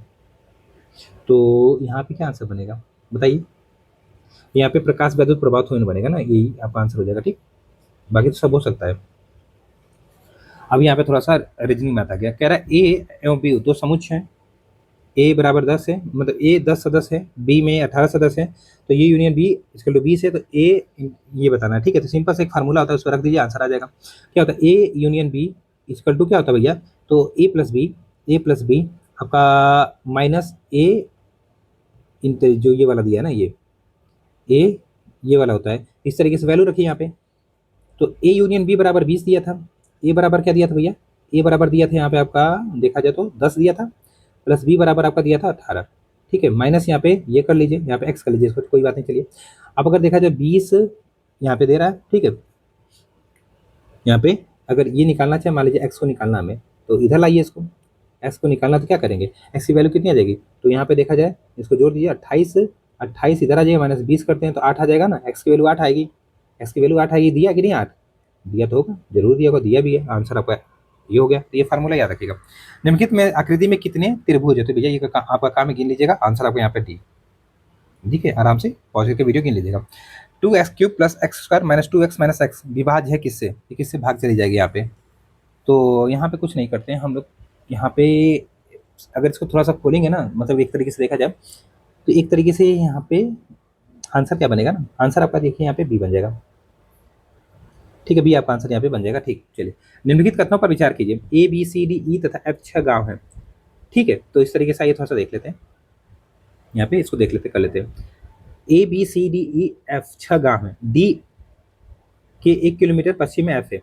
अब यहाँ पे डी है, तो डी के 1 किलोमीटर पश्चिम में क्या है, तो एफ है, पश्चिम मतलब इधर आइए, एफ है, ठीक है। इस तरीके से लगाइएगा 1 किलोमीटर, ठीक है। फिर कह रहा है ई के 1 किलोमीटर पूर्व में बी है, ई के यहाँ पे ई मान लेते हैं कि 1 किलोमीटर पूर्व में क्या है, बी है, बी मान लेते हैं, ठीक है। फिर क्या कह रहा है, ई के 2 किलोमीटर उत्तर में ए है, ई के 2 किलोमीटर उत्तर में, तो 1 किलोमीटर तो ये हो गया, 1 किलोमीटर यहाँ पे और मान लेते हैं, तो क्या हो गया आपका ए हो गया, ठीक है। ए हो गया 2 किलोमीटर, ठीक है। याद रखिएगा 1-1 किलोमीटर है सबकी वैल्यू, 1-1 किलोमीटर है अभी, ठीक है। इसके बाद क्या कह रहा है कि ई के 2 किलोमीटर उत्तर में आपका ए है, ए के 1 किलोमीटर पूर्व में सी है। अब 1 किलोमीटर पूर्व में तो यहाँ पे सी हो गया, ठीक है, सी है। ए के 1 किलोमीटर दक्षिण में डी है, ए के 1 किलोमीटर दक्षिण में डी, तो यहाँ पे आ गया, ठीक है, डी है। एक कतार में पड़ने वाले 3 गांव कौन से हैं, तो ए डी ई है ना, ए डी ई है। इस तरीके से आंसर आ गया, इस तरीके से सॉल्व करिए, थोड़ा सा सर तो चकराएगा लेकिन आंसर आ जाएंगे, ठीक है। चलिए दो संख्याएं एक्स और वाई है, में आपका एलसीएम और एचसीएफ दिया गया ना, मतलब लसा और मसा क्रमशः 3 तथा 105 है। तो इस तरीके से एक्स प्लस वाई बराबर 36 है, तो इसकी वैल्यू क्या आ जाएगी, ठीक है। आपको सिंपल से बताना है, ठीक। तो यहाँ पे क्या कर सकते हैं, एक समीकरण होता है उसके हिसाब से वैल्यू रखना पड़ेगा, थोड़ा सा समय लगेगा, यहाँ पे समीकरण के हिसाब से वैल्यू रख देंगे, आंसर आ जाएगा। तो आप लोग कर लीजिएगा, ये प्रश्न आप लोग प्रैक्टिस करिए, प्रैक्टिस की चीज़ है ना, ये सब प्रैक्टिस की चीज़ है। यहाँ पे कह रहा है 2, 6, 30, 210 एक्स आर इतना है, यहाँ पे एक्स की वैल्यू याद करना है। तो 2 में कैसे 6 बनाए, दो मान लीजिए गुणा करें 3 का, 2 3 6, 6 में 5 से गुणा करें तो 6 5 30, फिर इस तरीके से 2 तो बढ़ा रहा है ना, 3 किया गुणा किया, 5 किया, फिर 7 करना चाहिए, देख लेते हैं 7 से, अगर 30 में 7 से गुणा करेंगे 210 7 हो गया, चलिए बन रहा है कोई बात नहीं। अब 210 में अगर हम गुणा करें किससे, 9 से ना, कि 9 से करें, एक तरीके से अभाज्य संख्या से गुणा करा, तो मतलब 3 5 7 11 करिए, तो 11 करते हैं यहाँ पे, क्योंकि 9 से गुणा करेंगे तो 21 210 9 यहाँ पे क्या आ जाएगा, तो 0 9 और 9 दूना 18, 1890 दिया होगा, नहीं किया ना, 1890 दिया तो है, लेकिन 1890 के बाद ये आएगा, देख लेते हैं थोड़ा सा 1890 में। अगर इस हिसाब से देखा जाए तो अब 11 का गुणा करेंगे, नहीं 7 9 दो 11 करेंगे, तो 11 का गुणा करेंगे 1890 में, देख लेते हैं एक बार, 1 9 8 1 हो जाएगा, और यहाँ पे कहाँ से जीरो होगा ना, ठीक है, फिर आपका 0 9 8 1 हो जाएगा। यहाँ पे देखा जाए तो यहाँ पे इतनी वैल्यू तो नहीं आएगी, तो गलत हो जाएगा, तो मतलब आपका क्या कर रहा है, 3 5 7 11 पकड़ रहा है ना, 11 पकड़ रहा है, 210 में 11 का गुणा करें तो आपका कितना आएगा, तो 0, ठीक है कर लो भैया, 210 में 11 का गुणा करें तो 0 1 2, ठीक है, यहाँ पे 0 1 2, तो आपका 0 1 3 2, 2310 है, 2310 आपका आंसर यहाँ पे आ जाएगा। 2310 में अगर फिर से हम किसका गुणा करेंगे, तो आगे गुणा करेंगे 13 का, तो हो सके तो ये वैल्यू आ जाएगी, ठीक है, इस तरीके से आप यहाँ पे याद रखिएगा, ठीक है। तो यहाँ पे क्या करा था, 2 फिर आपका सॉरी 3 फिर 5 फिर 7 फिर 11 फिर आपका 13 का गुणा किया है, तो इस तरीके से ये वैल्यू बनाया, ठीक। कह रहा है कि 114 प्रश्न देख लेते हैं। एक कारखाने में महिला एवं बाल श्रमिकों की औसत आयु 15 वर्ष है, मतलब एवरेज जो एज है वो 15 वर्ष है। फिर कह रहा है सभी 16 बालक श्रमिकों की औसत आयु 8 वर्ष है तथा महिला श्रमिकों की औसत आयु 22 वर्ष है। यदि महिला की श्रमिकों में से 10 विवाहिता हो तो अविवाहित महिला श्रमिक कितनी है। बड़ा टफ प्रश्न बना दिया, बड़ा टफ प्रश्न बना दिया, ठीक है कोई बात नहीं। तो कह रहा है कि यहाँ पे देखिए, यहाँ पे मान लेते हैं क्या कि जो कारखाने में महिला और बाल श्रमिक है ना, महिला और बाल श्रमिक उनकी संख्या एक्स मान लेते हैं एक्स भैया, ठीक है, चलिए एक्स मान लेते हैं। अब यहाँ पे अगर देखा जाए तो सभी श्रमिक की कुल संख्या कितनी हो जाएगी, यहाँ पे कह रहा है कि यहाँ पे औसत कितने 15 वर्ष है, तो 15 वर्ष मतलब कुल संख्या निकाला जाए तो 15 एक्स हो जाएगी ना, कुल संख्या आपका 15 एक्स हो गई, ठीक है इस तरीके से। अब कह रहा है कि 16 बालक श्रमिकों की औसत आयु 8 वर्ष है, तो 16 जो आपके यहाँ पे 16 बालक श्रमिकों की औसत आयु 8 वर्ष है, 16 अट्ठे कितना होता है, 16 अट्ठे कर दीजिए, 16 अट्ठे इस तरीके से निकाला जाता है थोड़ा सा, 16 अट्ठे आपको यहाँ पे देखा जाए तो हो जाएगा 128, 128 8 से 48 से 128 हो जाएगा, ठीक है। और सभी जो महिला श्रमिक है उनकी कुल आयु कितना हो जाएगी, तो एक एक्स से माइनस 16 करिए, और कितना है इनका एवरेज, इनका एवरेज यहाँ पे भैया कितना दे रहा था, यहाँ पे दे रहा 22, तो 22 से गुणा कर दीजिए, 22 से गुणा कर दिए, ठीक है। ये वैल्यू लगभग कितनी आ जाएगी भैया, ये वैल्यू लगभग कितनी आ जाएगी, आप करिए कुल मिला जुला के 22x माइनस 16 गुणे 22, यही हो जाएगा ना, 16 गुणे 22, 16 गुणे 22 हो जाएगा, ठीक ठीक ठीक आ रहा है, ठीक आ रहा है। लेकिन कुल महिलाओं की यहाँ पे सभी महिलाओं की श्रमिक की आयु बताना है ना, तो भी तो 15x होगी ना, यहाँ पे 15x आई थी ना, तो इस तरीके से कुल मिला जुला के अगर देखा जाए यहाँ पे तो 22x माइनस 16 गुणे आपका 22 से बराबर 15x हो सकता है, यहाँ पे हो सकता है, ठीक है बिल्कुल हो सकता है। तो इस तरीके से कुल मिला के वैल्यू आपकी कितनी आ रही है यहाँ पे, तो 6 आनी चाहिए, 6, ठीक। अब वैसे नहीं आ रहा तो उस तरीके से कर लीजिएगा। लुप्त संख्या ज्ञात कीजिए, आपको यहाँ पे लुप्त संख्या को ज्ञात करना है प्रश्न संख्या 115 में। ये सब प्रश्न बड़ा दिमाग से लगते हैं, तो चलिए बताइए यहाँ पे आंसर क्या हो जाएगा। यहाँ से करते हैं 4 4 फिर 8 24 96 480, फिर यहाँ पे क्वेश्चन मार्क इस तरीके से बना ना, ठीक है। तो 4 में मान लेते हैं 1 का गुणा किया तो 4 हो गया, फिर 4 में 2 का गुणा किया 8 हो गया, 8 में 3 का गुणा किया 24 हो गया, 24 में 4 का गुणा किया 24 का 96 होता है, हो गया। 96 में 5 का गुणा किया तो देखा जाता है तो 6 पचे 30 और 9 पचे 45 48, 480 हो गया, ठीक सही बन रहा है, सही बन रहा है। अब 480 में 6 का गुणा करेगा, 480 में 6 का गुणा करा तो कितना बना, 0 बना, 8 6 48 बना, 4 अच्छा 4 24 28 हो गया, तो 2880 आपका आंसर यहाँ पे आ गया, ठीक है 2880 आपका आंसर आ गया, ठीक है आ गया ना 2880, इस तरीके से आपका आंसर आ गया। अगला प्रश्न आज का देखा जाए क्या कह रहा है कि एक घड़ी मंगलवार को दोपहर 1 बजे 1 मिनट धीमी है, तो वह बृहस्पतिवार को दोपहर 1 बजे 2 मिनट तेज है, घड़ी ने कब सही समय बताया। ये तो ऐसे प्रश्न होते हैं भैया, ये कुछ ट्रिक होते हैं और वो ट्रिक मुझे अभी याद नहीं है, तो बुधवार को प्रातः 5 बजे, इसलिए आंसर बता दे रहा हूँ, आप लोग थोड़ा सा कर लीजिएगा, ठीक। चलिए 117 देखा जाए, 117 क्या कह रहा है, 117 देखते हैं। देखिए जो मैथ वाली चीज़ें होती है जो लग सकते हैं वो लगा देता हूँ मैं। ए बी से कह रहा है, ए बी से जो सी से 3 गुना बड़ा है, कह रहा है ए जो है ना बी से जो कि सी से 3 गुना बड़ा है 5 वर्ष छोटा है, यदि 4 वर्ष पूर्व सी 10 वर्ष का था तो 6 वर्ष बाद ए कितना बड़ा होगा, बहुत घुमा फिरा के पूछा है, ठीक है। यहाँ पे थोड़ा सा दिमाग लगाया हुआ है, इसको क्या करें, समय लगेगा थोड़ा सा समझने में, तो यहाँ पे इसको आप लोग लगाइएगा, ठीक है, एक आध लोग प्रैक्टिस करिएगा आप लोग। कह रहा है यदि एक निश्चित कुल भाषा में हैंड को SZMW लिखा जाता है तो उसी में मिल क्या लिखा जाएगा, तो देख लेते हैं थोड़ा सा, HAND, एन को क्या लिखा जा रहा है, तो यहाँ पे लिखा जा रहा है आपका SZMW, ये लिखा जा रहा है ना, ठीक है।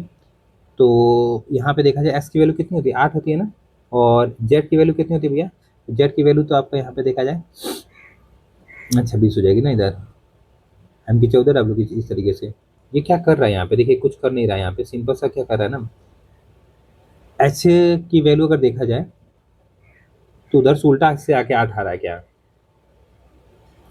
देखा जाए इजोटी के हिसाब से थोड़ा देखा जाए, अभी पकड़ते हैं ई के बाद FGH, तो 8 हो जा रहा है यहाँ पे, इसकी वैल्यू 8 होती है, इसकी वैल्यू 1 होगी, ठीक है, इसकी वैल्यू कितनी होगी, इसकी वैल्यू 14 होती है, और इसकी वैल्यू कितनी होती है, 4 होती है। अब देखिए यहाँ पे कर क्या रहा है, वो कर ये रहा है ना, उल्टा मुझे लग रहा है, ठीक है, उल्टा आके इसके जगह रख दे रहा है, तो उधर से उल्टा आएगा तो 4 पे क्या आएगा, डब्ल्यू आएगा क्या, देखा जाए XYWXYZ, ठीक है, 4 पे तो आ रहा है, तो उल्टा आ रहा है कुल मिला जुला के देखा जाए।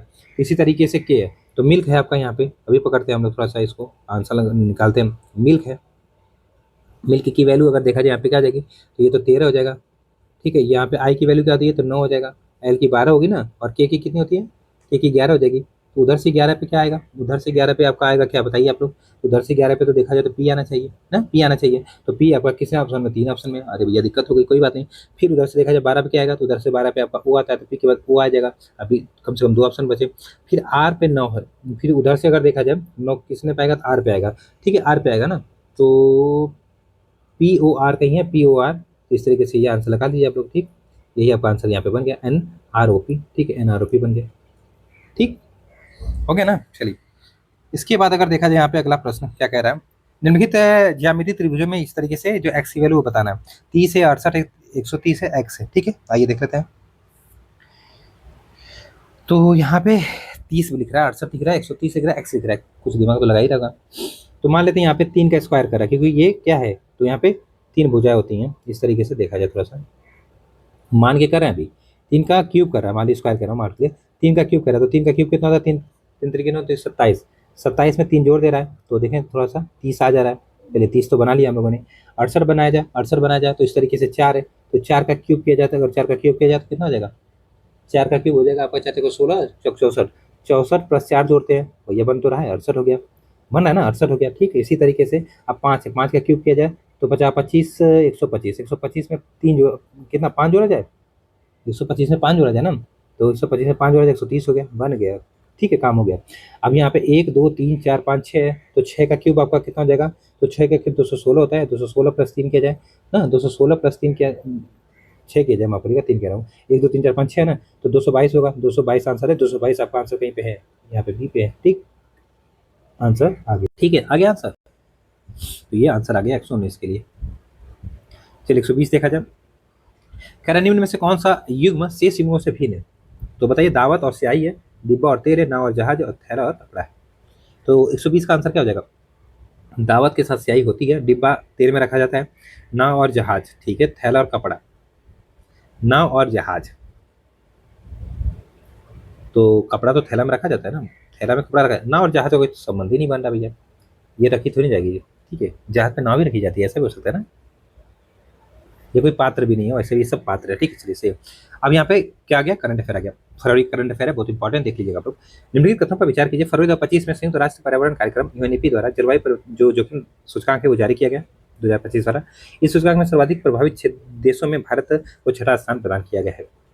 तो आंसर क्या बनेगा 121 के लिए, इसको 121 के लिए आपका आंसर यहाँ पे बनेगा केवल 2। दरअसल ये यहाँ पे गलत क्या है, यूएनईपी नहीं जारी करता, इसको जर्मन वाच जारी करता है ना, यहाँ पे जर्मन वाच जारी करता है, इसको बस इतना से याद रखिए, जर्मन वाच जारी करता है, ठीक है, जर्मन वाच द्वारा ये आप जारी किया जाता है, जो आपका यहाँ पे देखा जाए जलवायु जोखिम सूचकांक होता है, ठीक है, तो ये आपका सही है, ये गलत हो गया, आंसर आ गया ना, ठीक।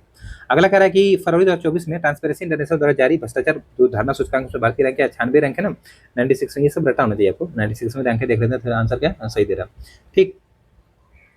और इसमें सबसे कम भ्रष्ट जो देश है वो आपका कौन सा, डेनमार्क, ठीक। अगला प्रश्न आज का देखा क्या कह रहे हैं यहाँ पे कि फरवरी 2025 में निम्नलिखित दक्षिण अमेरिकी देशों में से किस एक ने तेल उत्पादक एवं निर्यातक देशों के समूह ओपेक प्लस जो होता है के सदस्य के रूप में शामिल होने का निर्माण मतलब एक निर्णय लिया मैं आपको दिए। यहाँ पे हो जाएगा ब्राजील ने लिया अभी हाल ही में, आपको पता होगा करंट अफेयर में था ये। ठीक। अगला प्रश्न कह रहा है यहाँ पे प्रोजेक्ट वाटरवर्थ। प्रोजेक्ट वाटरवर्थ से संबंध आपको बताना है यहाँ पे क्या है, तो आइए थोड़ा सा देख लेते हैं। देखिए कह रहा है ये सोशल मीडिया प्लेटफॉर्म मेटा की सबसे केबल प्रणाली परियोजना है। इस केबल परियोजना को वर्ष 2030 तक शुरू होने की संभावना है। यह परियोजना भारत सहित कुल 4 महाद्वीपों को जोड़ेगी। दरअसल ये 5 महाद्वीपों में ये सब घटासार पड़ेंगे तो उसमें मिल जाएगा ये सब चीज़ें, ठीक है। तो इस तरीके से देखा जाए सबसे पहले तो ये जो प्रोजेक्ट वाटरवर्थ है ये आपका मेटा के द्वारा स्टार्ट किया गया है, केबल प्रणाली ये बिल्कुल सही है। और इस तरीके से देखा जाए 2030 तक इसमें स्टार्ट किया जाएगा, ये भी सही है। और ये 5 महाद्वीपों में है, ठीक है, 5 महाद्वीपों में है। इस तरीके से आपका आंसर कौन कौन से है, अमेरिका, भारत, ब्राज़ील, दक्षिण अफ्रीका, ऑस्ट्रेलिया, इस तरीके से। तो आपका आंसर यहाँ पे क्या हो जाएगा, तो केवल एक हो जाएगा, 1 और 2 आपके यहाँ पे सत्य हैं, ठीक है, इसको याद रखिएगा आपको। अगला प्रश्न कह रहा है फरवरी 2025 में क्वांटम कंप्यूटिंग में क्रांति लाने के उद्देश्य से निम्नलिखित में से किसके द्वारा मेजराना 1 नामक एक चिप लॉन्च की गई है। ये भी कितना साल में है, यहाँ पे आंसर हो जाएगा माइक्रोसॉफ्ट, ठीक है। फरवरी 2025 में एक विश्व का अग्रणी जोखिम व्यापार मेला का आयोजन कहाँ पर किया गया है, तो प्रश्न संख्या 126 का आंसर आपको हो जाएगा कहाँ पे, तो ए आपका आंसर हो जाएगा, ठीक है। फरवरी 2025 में निम्नलिखित में से किस भारतीय महिला को पर्यावरण क्षेत्र में असाधारण कार्य करने हेतु प्रसिद्ध टाइम पत्रिका द्वारा वीवन, यहाँ पे देखा जाए वुमन ऑफ द ईयर पुरस्कार से सम्मानित किया गया है या फिर नामित किया गया है। तो 127 का आंसर आपका क्या बनेगा बताइए, तो डॉक्टर पूर्णिमा देवी वर्मन को। इस तरीके से आपका आंसर यहाँ पे क्या हो जाएगा, तो ए आंसर हो जाएगा, ठीक। चलिए आगे बढ़ते हैं थोड़ा सा। अगला प्रश्न आज का क्या कह रहा है यहाँ पे कि निम्नलिखित कथनों पर विचार कीजिए। गुजरात राज्य सरकार द्वारा अनप्राउड जो आपका एक नामक भारत की पहली सरकार प्रेरित पहल शुरू की गई, भैया गलत है, केरल ने स्टार्ट किया। दरअसल ये दवाओं के लिए जो पुरानी दवा हो जाती है ना उनके सही से निवारण किया जाए, तो यहाँ पे केरल होना चाहिए, तो पहला तो गलत है, कई बार हम लोग पढ़ चुके हैं यहाँ पे, ठीक है। तो केरल बहुत अच्छे से ये सब मैंने आपको पढ़ाया भी है, तो केरल हो जाएगा, ठीक। इस तरीके से ये गलत होगा, 128 का पहला स्टेटमेंट तो गलत है, ठीक। और दूसरा देखा जाए पहल समाप्त हो चुकी अनुपयोगी दवाओं के सुरक्षित संग्रहण और निपटान से केंद्रित है, तो बिल्कुल सही है, आंसर केवल 2 बनेगा, केरल में है ये, ठीक है। इस तरीके से याद रखिएगा आप लोग, ठीक। तो प्रश्न 128 का आंसर क्या हो जाएगा, बी हो जाएगा। चलिए अगला प्रश्न 129 देखते हैं। फरवरी 2025 में लोकसभा अध्यक्ष ओम बिरला ने नए आयकर विधेयक की जांच हेतु 31 सदस्यों की प्रवर समिति का गठन किया है, जिसके अध्यक्ष नियुक्त किया गया किसे, तो 129 का आंसर क्या हो जाएगा, वैजयंत पांडा को ना, वैजयंत पांडा को। 129 का आंसर आपको यहाँ पे क्या हो जाएगा, ये हो जाएगा। इस चीज को आप लोग यहाँ पे याद रखिएगा, ठीक है। अगला आपका कह रहा है यहाँ पे हमें व्यक्ति है और नियुक्ति, तो सुमेल करना होगा, आइए देख लेते हैं। जैसे कासा पटेल है, शशिकांत दास है, तुलसी गबाड़ है, और आपका यहाँ पे क्या अलेक्जेंडर लुकाशेंको है। तो सबसे पहले काश पटेल की बात करें तो ये दरअसल क्या बने हैं, तो ये बने हैं निदेशक, कहाँ के, तो FBI के, ठीक है। इस तरीके से आपको यहाँ पे ये विचार हो गया। शशिकांत दास की अगर मैं बात करूँ यहाँ पे, तो ये बने प्रधान सचिव, जो आपका 2 PM के ना, इस तरीके से यहाँ पे लिखा था, यहाँ पे ये हो जाएंगे, ठीक है।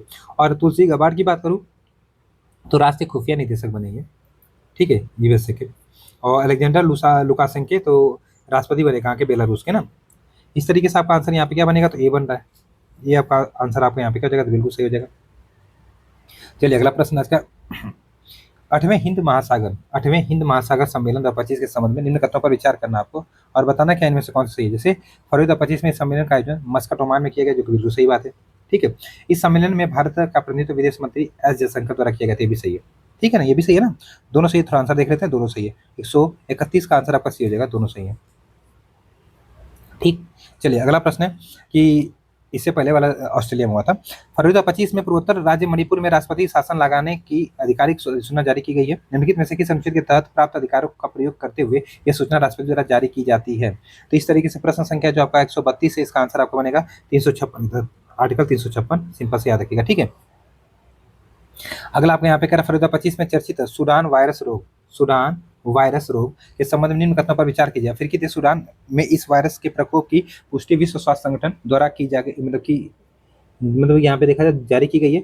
इसे रक्तस्रावी बुखार के रूप में भी जाना जाता है। सत्य कथन आपको बताना 130 का आंसर क्या हो जाएगा। तो देखिए यहाँ पे अगर देखा जाए तो केवल 2 सही बता रहा है, केवल 2 सही बता रहा है, पहला आपका गलत है, तो यहाँ पे दूसरा सही है, पहला गलत कैसे थोड़ा सा देख लेते हैं। तो दरअसल अगर देखा जाए यहाँ पे जो आपका 133 है, इसमें जो पहला आपका है ये जो है इसकी पुष्टि जो है युगांडा में की गई है ना, यहाँ पे अफ्रीकी देश सूडान है युगांडा में, ठीक है। तो इस तरीके से इस चीज़ को याद रखिए, बाकी सब सही था, ठीक। अगला आपका यहाँ पे देखा जाए क्या कह रहा है मत्स्य 6000 के संबंध में निम्न कथनों पर विचार कीजिए। यह डीप ओशन मिशन के तहत विकसित मानव क्या है, पनडुब्बी है। इसका विकास डीआरडीओ द्वारा रक्षा मंत्रालय के सहयोग से किया गया है। प्रश्न संख्या 134 का आंसर आपका पहला तो सही है स्टेटमेंट, पहला तो सही स्टेटमेंट है। ठीक है, पहला स्टेटमेंट आपका यहाँ पे सही है। और अगर दूसरे स्टेटमेंट की अगर मैं बात करूँ यहाँ पे, तो इसका विकास पृथ्वी जो विज्ञान मंत्रालय द्वारा आपका किया गया है ना, तो ये गलत हो जाएगा। तो इस तरीके से ये गलत हो जाएगा, आंसर केवल एक हो जाएगा, केवल एक आपका आंसर यहाँ पे क्या हो जाएगा, बिल्कुल सही हो जाएगा। 135 देखते, 135 से कह रहा है यहाँ पे निम्नलिखित जो 135 कहा गया, एक पेज छूट गया लग रहा है, नहीं जा रहा है। फरवरी 2025 में अंतर्राष्ट्रीय क्रिकेट परिषद द्वारा किस देश की महिला क्रिकेट खिलाड़ी सोहली अख्तर आपका एंटी करप्शन कोड के तहत 5 वर्ष के लिए प्रतिबंधित कर दी गई हैं? तो यहाँ पे बांग्लादेश की है ना, ये बांग्लादेश की है। इस तरीके से आपका बांग्लादेश आंसर यहाँ पे बन जाएगा। फरवरी 2025 में किस देश ने अंतर्राष्ट्रीय अपराध न्यायालय पर प्रतिबंध लगाने की घोषणा की है? तो प्रश्न संख्या 136 का आंसर क्या बनेगा बताइए आप लोग यहाँ पे। तो संयुक्त राज्य अमेरिका ने, संयुक्त राज्य अमेरिका आपका आंसर यहाँ पे बिल्कुल सही जाएगा। फरवरी 2025 में एआई एक्शन शिखर सम्मेलन आयोजन कहाँ पे किया गया? 137 का आंसर आपका बनेगा पेरिस, अर्थात कहाँ पे, तो फ्रांस में। ठीक है, इसके बाद कह रहा है आपका 138वां प्रश्न यहाँ पे कि फरवरी 2025 में निम्नलिखित में से किस देश ने कोविड-19 महामारी के दौरान स्वास्थ्य प्रबंधन लेकर गहरे मतभेद के कारण विश्व स्वास्थ्य संगठन से बाहर निकलने का निर्णय लिया है? तो यूएसए ने लिया अभी हाल ही में, आपको पता होगा, करंट अफेयर में आप लोगों ने पढ़ा है। नहीं, यूएसए नहीं, यहाँ पे आंसर क्या बता रहा है, अर्जेंटीना बता रहा है, माफ करिएगा, अर्जेंटीना। ठीक है, अर्जेंटीना आपका आंसर यहाँ पे, अर्जेंटीना। ठीक, फरवरी 2025 में भारतीय सेना द्वारा कोलकाता में स्थित अपने पूर्वी कमान मुख्यालय जो फोर्ट विलियम, इसका नाम परिवर्तित करके लिखा गया विजय दुर्ग। ठीक है, ये सब हम पढ़ चुके हैं काफी अच्छे से। ठीक है, विजय दुर्ग आपका आंसर हो जाएगा यहाँ पे। प्रश्न संख्या 39 का आंसर आपका विजय दुर्ग सही है। ठीक है, चलिए अगला आपका 140 देखा जाए। फरवरी 2025 में कौन सा देश चीन के बेल्ट रोड इनिशिएटिव जो है ना प्रोजेक्ट से हटने वाला पहला लैटिन अमेरिकी देश बन गया है? तो ये बना था आपका कौन सा, पनामा। ठीक है, पनामा आपका आंसर यहाँ पे आ जाएगा, बिल्कुल सही हो जाएगा। ठीक, इस तरीके से आप लोग यहाँ पे याद रखें। अब हम आते हैं यहाँ पे क्या, तो हिंदी पे आते हैं। ठीक है, हिंदी देख लेते हैं हम जल्दी से। चलिए, पहला प्रश्न हिंदी का क्या कह रहा है यहाँ पे, थोड़ा सा देखा जाए। कह रहा है कि विलोम युग में आपको बताने में से कौन सा एक विमेल है, कौन सा एक आपका यहाँ पे विमेल है? तो थोड़ा सा देखा जाए कौन सा विमेल है, शब्द और विलोम दिए गए। तो आइए थोड़ा सा देखते हैं। यहाँ पे कह रहा है जड़ता का चेतना, चिरंतर का नस्व, निद्रा का सुसुप्ति, गहरा का छिचला। यहाँ पे अगर देखा जाए तो गलत क्या है आपको ये बताना है। तो निद्रा का सुसुप्ति कैसे होगा, निद्रा सुसुप्ति तो एक ही शब्द हो जाएंगे ना, इसका जागरण होना चाहिए ना, इसका आपको यहाँ पे जागरण होना चाहिए। क्या होना चाहिए, जागरण, यहाँ पे जागरण होना चाहिए, जागरण। ठीक है, इस तरीके से आप लोग यहाँ पे याद रखिएगा, बाकी सब सही है। ठीक, चलिए अगला प्रश्न यहाँ पे, बाकी सब सही ना। दुर्गति का सही विलोम क्या हो जाएगा? तो दुर्गति का सही विलोम अगर देखा जाए तो यहाँ पे क्या हो जाएगा, बताइए, तो सुगति हो जाएगा ना। निम्नलिखित में से निंदनीय का विलोम क्या होता है? निंदनीय का विलोम अगर देखा जाए यहाँ पे तो प्रशंसनीय, अभिनंदनीय, अभिनंदनीय सभी हो जाएंगे। ठीक है, निम्नलिखित में से कौन सा एक अधिकृत का सही विलोम है? अधिकृत का क्या अनधिकृत होता है, वर्तनी भी देखना पड़ेगा हमें। तो आपका आंसर यहाँ पे क्या बन जाएगा, प्रश्न 144 का तो बी बनेगा, अधिकृत सही लिखा। खेचर का विलोम क्या होता है बताइए आपको, खेचर का विलोम, तो खेचर का भूचर होगा, खेचर का भूचर हो जाएगा। निम्नलिखित विलोम में से कौन सा एक त्रुटिपूर्ण शब्द और विलोम दिया गया? 146 का आंसर बताते क्या यहाँ पे हो जाएगा, वाचाल का मुखर दे रहा, वीरय का विच्छो दे रहा, अव्यवस्था का कुव्यवस्था दे रहा, दुर्बल का निर्बल दे रहा। बताइए तो यहाँ पे क्या आपका एक त्रुटिपूर्ण है? 146 का आंसर क्या हो जाएगा, देखिए कौन सा यहाँ पे देखा जाए तो त्रुटिपूर्ण है, ये आपको बताना है ना। तो यहाँ पे सिंपल सा देखा जाए, थोड़ा सा देखिए, तो वचाल का मुखर दे रहा है, अरिमुख का मुखर दे रहा है, वीर का विच्छो दे रहा है, अव्यवस्था का कुव्यवस्था दे रहा है, और आपका यहाँ पे दुर्बल का निर्बल दे रहा है ना। तो दुर्बल और निर्बल तो एक ही शब्द है, दुर्बल और निर्बल तो एक ही शब्द हो जाएंगे ना, इसका सबल होना चाहिए ना, दुर्बल का सबल होना चाहिए, सबल होना चाहिए। ठीक है, अव्यवस्था का क्या होना चाहिए, तो यहाँ पे कुव्यवस्था दे रहा है, अव्यवस्था का क्या होना चाहिए यहाँ पे बताइए। तो अव्यवस्था कुव्यवस्था तो एक ही बात होगी ना भैया, यहाँ पे व्यवस्था होना चाहिए, व्यवस्था होना चाहिए। इस तरीके से थोड़ा सा पकड़ना पड़ेगा, व्यवस्था होना चाहिए। और वीरा का कह रहा है, वीरा विच्छेद एक ही शब्द फिर से, वीरा का क्या होता है, तो वीरा का तो एक तरह से मिलन हो सकता है, मिलन हो सकता है, मिलन हो सकता है। और अगर बात करें वाचाल का क्या होता है, तो मुखर, मुखर भी एक ही है, यहाँ पे देखा जाए वाचाल का मुख होता है। ठीक है, समझ में आया ना। तो इस तरीके से कोई भी सही नहीं होगा ना, यहाँ पे आंसर आपका कोई भी सही नहीं है, डी बनेगा। ठीक है, अगला कह रहा है आपके यहाँ पे थोड़ा सा देखा जाए, ये कह रहा है कि भीरू शब्द का सही विलोम क्या है? तो भीरू का मतलब एक तरह से क्या होता है, तो भीरू का मतलब होता है एक तरह से देखा जाए तो क्या, कायर, साहसी इसका होगा ना, भीरू मतलब एक तरह से कायर होता है, साहसी आपका आंसर यहाँ पे हो जाएगा। ठीक है, स्वामी शब्द का सही विलोम क्या हो जाएगा? स्वामी का दास होना चाहिए, या फिर वृत्ति, या फिर सेवक, तो दो कम से कम मिले तो सभी लगा लीजिए आप लोग। ठीक है, आपका आंसर यहाँ पे डी हो जाएगा, डी मतलब आपका आंसर यहाँ पे 148 के लिए हो जाएगा। अगला कह रहा है कि आपका ग्रथित का विलोम क्या होता था? ग्रथित, किसी से ग्रथित है, यहाँ पे क्या हो जाएगा, विकीर्ण, बिल्कुल सही है। ठीक है, चलिए अगला विकास का विलोम क्या होता है? तो विकास का विलोम यहाँ पे देखा जाए ह्रास होता है। निम्नलिखित शब्दों में से कौन सा एक तद्भव शब्द का विलोम है? बताइए, 151 का आंसर क्या हो जाएगा, तद्भुत शब्द यहाँ पे कौन सा एक तद्भुत शब्द है ना, कौन सा एक तद्भुत शब्द है? सौभाग्य हो गया, अर्घट हो गया, मत्सक हो गया, ये आपका डी वाला है, ये तद्भुत है। ठीक है, डी आपका तद्भुत है, डी आपका यहाँ पे तद्भुत है। ठीक इस तरीके से याद रखिएगा। सौभाग्य आपका एक तरह से तत्सम है ना, सुहाग का, और अर्घट आपका रहट का हो जाएगा, और माथा एक तरीके से देखा जाए मस्तक का माथा हो जाएगा। सही तो है, ठीक। निम्नलिखित तद्भुत तत्सम, यहाँ पे क्या कह रहा है? तद्भुत तत्सम युगों में से कौन सा एक आपको यहाँ पे देखा जाए तो बेमेल है। ठीक है, तद्भुत तत्सम लाना है आपको, यहाँ पे ध्यान से देखिएगा। तो यहाँ पे देखा जाए ग्वाल तद्भव है, इसका तत्सम गोपाल होता है, सही है। तलवार का तरवारी, तलवार का तरवारी, ये भी सही है। फिर कह रहा है पहला का प्रथिल सही है, नीदर का निडर, उल्टा लिख दिया ये। ठीक है, उल्टा लिख दिया है, तो इस तरीके से ये आपका आंसर हो जाएगा। पल्लव निम्नलिखित में से किसका तत्सम है? तो पल्लव अगर तत्सम देखा जाए 153 का आंसर हो जाएगा आपका पल्ला का। एक तद्भव शब्द इनमें से कौन सा बताइए? तो एक तद्भव शब्द यहाँ पे बीन है, यदा है, छार है और घटिका है। यहाँ पे आंसर क्या बनेगा? तो बताइए यहाँ पे आंसर क्या बनेगा? तो यहाँ पे बनेगा बीन। बीन मतलब क्या होता है? वीरा ना। तो इस तरीके से आपको वैसे भी ब आ रहा है तो ये तद्भव होगा ना, तो इसका वीरा होता है। क्या होता है? वीरा होता है। ठीक है, ये याद रखिएगा आप लोग। ठीक, 155 खिचड़ी का तत्सम रूप क्या हो जाएगा? तो खिचड़ी का आपको यहाँ पे हो जाएगा कृसर, कृसर होता है। ठीक है, अगला देखा जाए 156, निम्नलिखित में से कौन सा एक तत्सम शब्द है? कौन सा एक तत्सम शब्द है? तो यहाँ पे आपका सी हो जाएगा, सी। याति किसका तत्सम है? तो याति आपका देखा जाए यहाँ पे प्रश्न 157 में, तो ये हो जाएगा आपका यहाँ पे जाना का। ठीक, अगला निम्नलिखित विकल्पों में से कौन सा एक तत्सम रूप आपका सही है? 158 का आंसर क्या हो जाएगा बताइए? 158 का आंसर आपका यहाँ पे ए सही है, ए। ठीक है, ए आपके यहाँ पे क्या है तो सही है।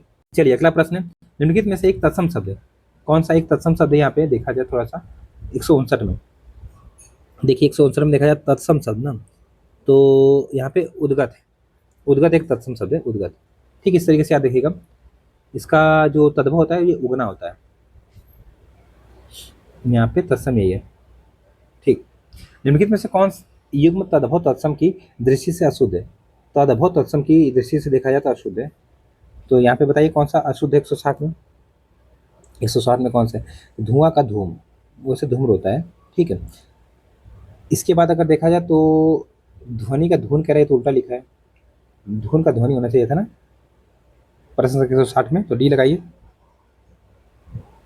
ठीक है, ये तत्सम तद्भव है, उल्टा लिख दिया है। अहर्निश निम्नलिखित में से किसका पर्यायवाची शब्द है? तो ये किसका है बताइए? तो ये है नित्य का। निम्नलिखित में से कौन एक विष्णु शब्द का पर्यायवाची नहीं है? तो यहाँ पे देखा जाए क्या नहीं है बताइए? 162 का आंसर क्या हो जाएगा? तो यहाँ पे विरिंची नहीं है, विरिंची नहीं है, विरिंची होता है दरअसल ब्रह्मा का पर्यायवाची। ठीक,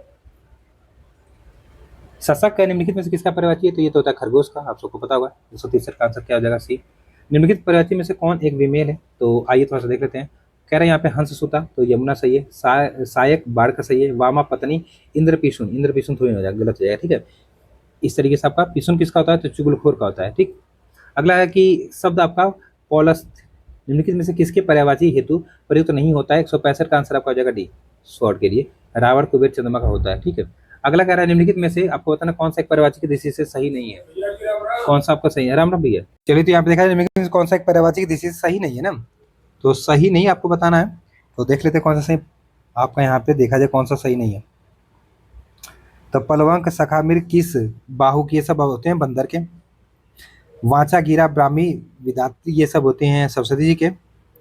प्रभंजन नभ प्राण प्रकंपन वात, ये सब होते हैं कामदेव के। यहाँ पे देखा जाए थोड़ा सा, यहाँ पे देखिए रक्तलोचन कपूर, ये तो कबूतर का होता है, बाकी सब गलत है ना, यही आपका आंसर बनेगा। पर्यायवाची की दृष्टि से एक वर्ग शुद्ध है, तो यहाँ पे आंसर हो जाएगा तयोद पयोधर नीरद नाहर साधु केरी शेर के हो जाएंगे, यहाँ पे ये विष्णु जी के हो जाएंगे। ठीक है, और ये बादल का हो जाएगा, दादा लगाया, तो सभी सही है ना, आंसर आपका डी हो जाएगा। भूषुर भूदेव महिषुर इत्यादि निम्नलिखित में से किसके पर्यायवाची हैं? तो ये हो जाएंगे आपके यहाँ पे देखा जाए तो ब्राह्मण के। ठीक है, निम्नलिखित में से कौन एक जानकी का पर्यायवाची शब्द नहीं है? यहाँ पे हो जाएगा आपका डी, छपला। निम्नलिखित पर्यायवाची शब्दों में से कौन एक भिन्न है? ठीक है, देख लेते हैं 70 में कौन सा भिन्न है। तो वित्त विभूति द्रव्य, गाछ भिन्न है ना, गाछ भिन्न है, गाछ एक तरह से वृक्ष का होता है, बाकी ये सब किसके होते हैं? विभूति, ये सब तो एक तरीके से देखा जाए सभी धन उनके होते हैं, संपदा धन के। सूर्य जिस पर्वत के पीछे निकलता है उसको हम लोग क्या कहते हैं? उसको हम लोग शब्द में उदयाचल कहते हैं। ठीक है, क्षिप्रहस्त का तात्पर्य क्या होता है? क्षिप्रहस्त का तात्पर्य क्या होता है यहाँ पे बताइए। 172 का आंसर क्या हो जाएगा? क्षिप्रहस्त का मतलब होता है जिसका हाथ बहुत तेज चलता हो। निम्नलिखित में से कौन सा एक विमेल है? चलिए बताते हैं कौन सा एक विमेल है। तो कह रहा है कि आंतों में होने वाला आंतरिक, जिसका ज्ञान इंद्रियों द्वारा हो सके, जिसका ज्ञान इंद्रियों द्वारा हो सके, गोचर कह रहा है। हाल ही में ब्याही स्त्री नहोड़ा सही है। जिसकी जड़ या आधार का पता ना हो, तो दुर्जय कह रहा है। नहीं, ये क्या होगा? जिसकी जड़ या आधार का पता ना हो उसको निर्मूल कहते हैं ना, ये गलत जगह। निर्मूल, निर्मूल होता है इस तरीके से, निर्मूल। ठीक है, याद रखिएगा आप लोग यहाँ पे। अगला कह रहा है कि जो अधिक समय तक जीवित रहने के इच्छुक हो उसके लिए एक शब्द क्या बनता है? तो बनता है जिजीविषु, जिजीविषु। अगला निम्नलिखित युगों में से कौन सा विमेल है? 175 का आंसर आपका यहाँ पे क्या हो जाएगा? तो आपका जिनका जन्म शूद्र वर्ण में हुआ है, तो आपका शोषित बता रहे तो गलत हो जाएगा ना, ये आपका गलत हो जाएगा। ठीक, ठीक है, इस तरीके से आप लोग यहाँ पे याद रखिएगा, अंत्यज कहते हैं इसको। बाकी सब जो अवैध संतान और जारज, जो गोद लिया गया पुत्र पुत्र और दत्तक होता है, जो ऊंचे कुल में उत्पन्न हुआ कुलीन कहते हैं। ठीक है, अगला कह रहा है कि प्रताड़ित शब्द हेतु उचित वाक्यांश क्या है यहाँ पे? तो यहाँ पे क्या हो जाएगा? प्रश्न संख्या 176 का। तो जिसकी, यहाँ पे क्या बताइए, यहाँ पे क्या हो जाएगा? जिसकी ठगी की गई हो, आपका आंसर ये हो जाएगा। ठीक है, अनागत क्या होता है? अनागत बेसिकली होता है कि जो नहीं आता है, अनागत होता है। सूची को सूची दो से सुमेल करना, वाक्यांश और शब्द दिए गए, आइए थोड़ा सा देख लेते हैं। करने की इच्छा, करने की इच्छा को हम लोग क्या कहते हैं? कृत्य कहते हैं।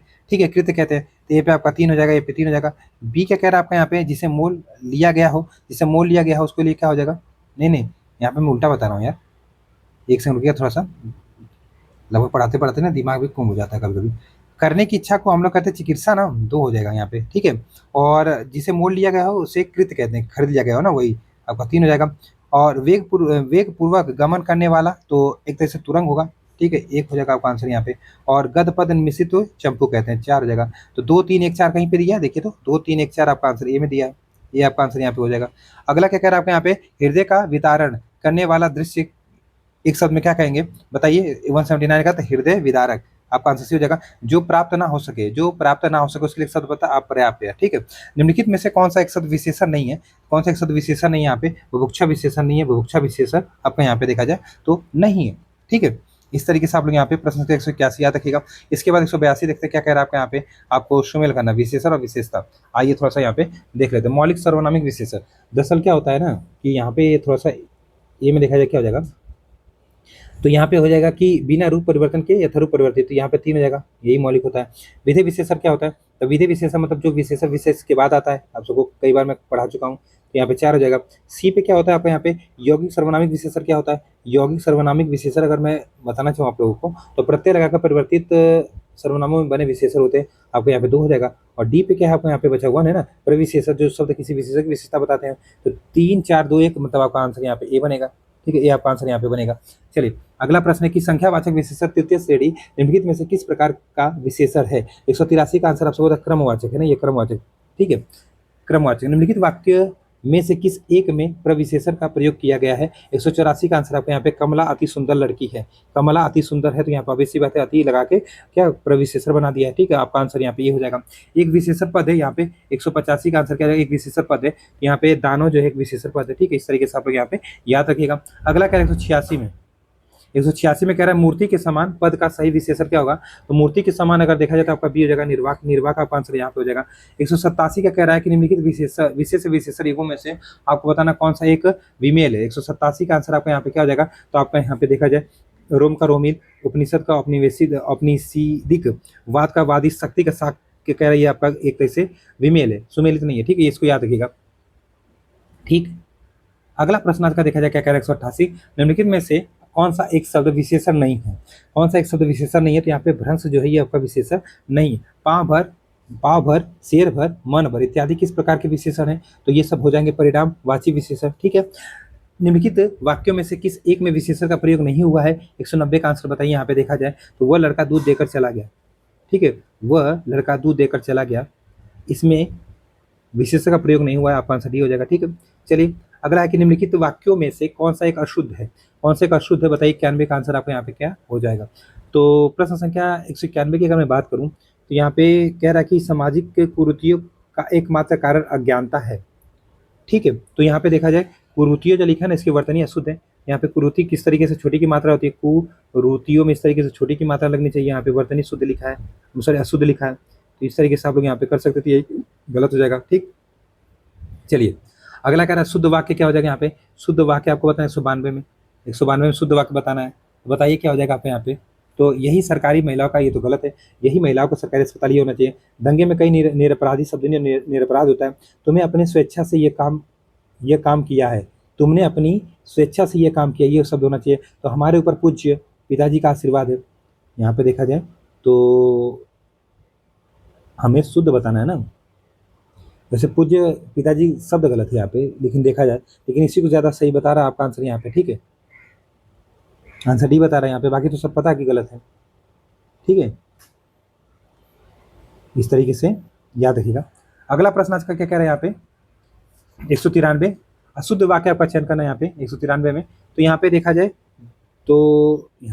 तो अशुद्ध वाक्य कौन सा है। चचहा रहे थे पक्षीगण हर शाख पर, यह विषय अत्यंत कठिन है, उसके केस भुजंगी जैसे काले हैं, दिन दहाड़े डाका और चोरी करते हैं। तो ठीक है, यहाँ पे दिन दहाड़े डाका मारा जाता है और चोरी करते हैं, इस तरीके से शब्द होना चाहिए, ये गलत है आपका यहाँ पे डी। एक शुद्ध वाक्य है कौन सा, यहाँ पे अशुद्ध बताना था ना, एक शुद्ध वाक्य यहाँ पे बताना 194 में। तो यहाँ पे देखा जाए शुद्ध वाक्य कौन सा 194 में। तो कह रहा है कि बारात के साथ कानपुर की गायिका आई थी। तो बारात के साथ कानपुर की गायिका आई थी। गलियों को चौड़ी करनी आवश्यक है, अधिकतर विद्यार्थी शांत रहे, अभी ही वह यहाँ से गया है। ठीक है, तो यहाँ पे देखा जाए क्या आपका गलत है। तो यहाँ पे देखा जाए, यहाँ पे देखिए ये तो गलत हो जाए ना, गायकी लिखा ना, यहाँ पे गायिका होना चाहिए था, गायिका होना चाहिए था, ये गलत हो गया, आपको पता चल गया। फिर कह रहा है कि गलियों को चौड़ी करनी आवश्यक है, तो शब्द गलत लिखा है, गलियों को चौड़ा करना आवश्यक है। ठीक है, अधिकतर विद्यार्थी शांत रहें, अधिकतर विद्यार्थी शांत रहें, तो ये सही है। अभी ही वह यहाँ से गया है, अभी ही कि नहीं लगाना चाहिए ना, अभी वह यहाँ से गया है। ठीक है, ये गलत हो जाएगा। ठीक है, अगला प्रश्न क्या कह रहा है, निम्नलिखित में से कौन सा अशुद्ध वाक्य है। तो अशुद्ध वाक्य कौन सा बताइए 195 में। तो यहाँ पे कह रहा है पुस्तकों का प्रकाथन परिचयात्मक होता है, तो गलत हो गया। पुस्तकों का प्रकात्मक परिचयात्मक होता है, ये गलत शब्द है। पुस्तकों का प्रकाथन परिचयात्मक होता है, ये शब्द होना चाहिए, तो यही आपका गलत हो जाएगा। ठीक है, निम्नलिखित में से अशुद्ध वर्तनी वाला शब्द कौन सा है। अशुद्ध वर्तनी वाला शब्द 196 में आपको बताना है। तो यहाँ पे देखिए मिथिलेश कुमारी जो लिखा है ये गलत है, मिथिलेश कुमारी होता है। ठीक है, तो ये थमें इस तरीके से लगती है मात्रा छोटी की, मिथिलेश कुमारी होता है ना, मिथिलेश कुमारी। अशुद्ध वर्तनी वाला आपका शब्द यहाँ पे क्या हो जाएगा, अशुद्ध वर्तनी वाला शब्द आपका यहाँ पे 197 में देखा जाए तो यहाँ पे देखा पय पान सही है, दरिद्रता गलत लिखा है ना, यहाँ पे दरिद्रता गलत लिखा है, दारिद्रता लिखा है, दरिद्रता होता है, दरिद्रता होता है, इस तरीके से होता है। ठीक है, दारिद्रता लिखा है यहाँ पे गलत हो जाएगा। ठीक है, चलिए इसके बाद 198 निम्नलिखित शब्द आपको बताना कौन सा शुद्ध वर्तनी वाला ना। ठीक है, 198 में देखा जाए आपका यहाँ पे, तो यहाँ पे हो जाएगा कौन सा, दिग्जाल सही लिखा है। तो दिग जाल में दिग होता है, आधा ग होता है, फिर जाल होता है ना, तो यही सही है, ए वाला। ठीक है, ए वाला आपका सही है। एक शब्द की वर्तनी यहाँ पे शुद्ध 199 का आंसर क्या हो जाएगा। तो यहाँ पे आजमाइश है, श्रुति लिपि है, प्रतिष्ठा है, मुमूर्ष, यहाँ पे मुमूर्षु लिखा है। ठीक है भैया, किसकी वर्तनी यहाँ पे शुद्ध है आपको सिंपल से ये बताना, तो मुमूर्षु तो सही लिखा है। अजमाइश गलत लिखा है, ये आजमाइश होता है, यहाँ पे आजमाइश होता है। ठीक है, फिर श्रुति लिपि जो है, श्रुति लिपि देखा जाए तो ये श्रुति लिपि नहीं होता, श्रुत लिपि होता है, श्रुत लिपि होता है, इस तरीके से होता है। ठीक है, और अगर प्रतिष्ठा की बात करें तो प्रतिष्ठा कोई शब्द नहीं, तो प्रतिष्ठा होता है, यहाँ पे ठाल बनाना चाहिए था, तो गलत हो गया। ठीक है, निम्नलिखित में से शुद्ध वर्तनी वाला शब्द कौन सा है। तो यहाँ पे शुद्ध वर्तनी वाला शब्द देखा जाए तो अंतर्धान सही लिखा है, छिंद्रान्वेषी सही लिखा है, तो 2 सही है, तो ऑब्वियसली बात है सभी आपके सही लिखे हैं। तो लगभग यहाँ पे देखा जाए तो 1 घंटा 50 मिनट में हम लोगों ने कर लिया, थोड़ा सा हिंदी तेज किए हैं, बट कोई बात नहीं, आपको समझ में आया होगा। चीज़ें जो हमें प्रैक्टिस करनी है वही यहाँ पे कर रहे हैं हम लोग। तो इस तरीके से ये टेस्ट नंबर 5 है, जैसा कि आप लोग मांग भी कर रहे थे। तो जैसे जैसे टेस्ट होता है, जैसे मार्केट में आ जाता है, उसके 1 दिन बाद मैं करवा देता हूँ, तो आप लोग बस इसी तरीके से जुड़े रहें, इसको देखते रहें। बाकी आपका कोई सुझाव होगा तो आप लोग जरूर बताएं। ठीक है, तो मिलते हैं कल, ये टेस्ट यहीं तक, बहुत बहुत धन्यवाद।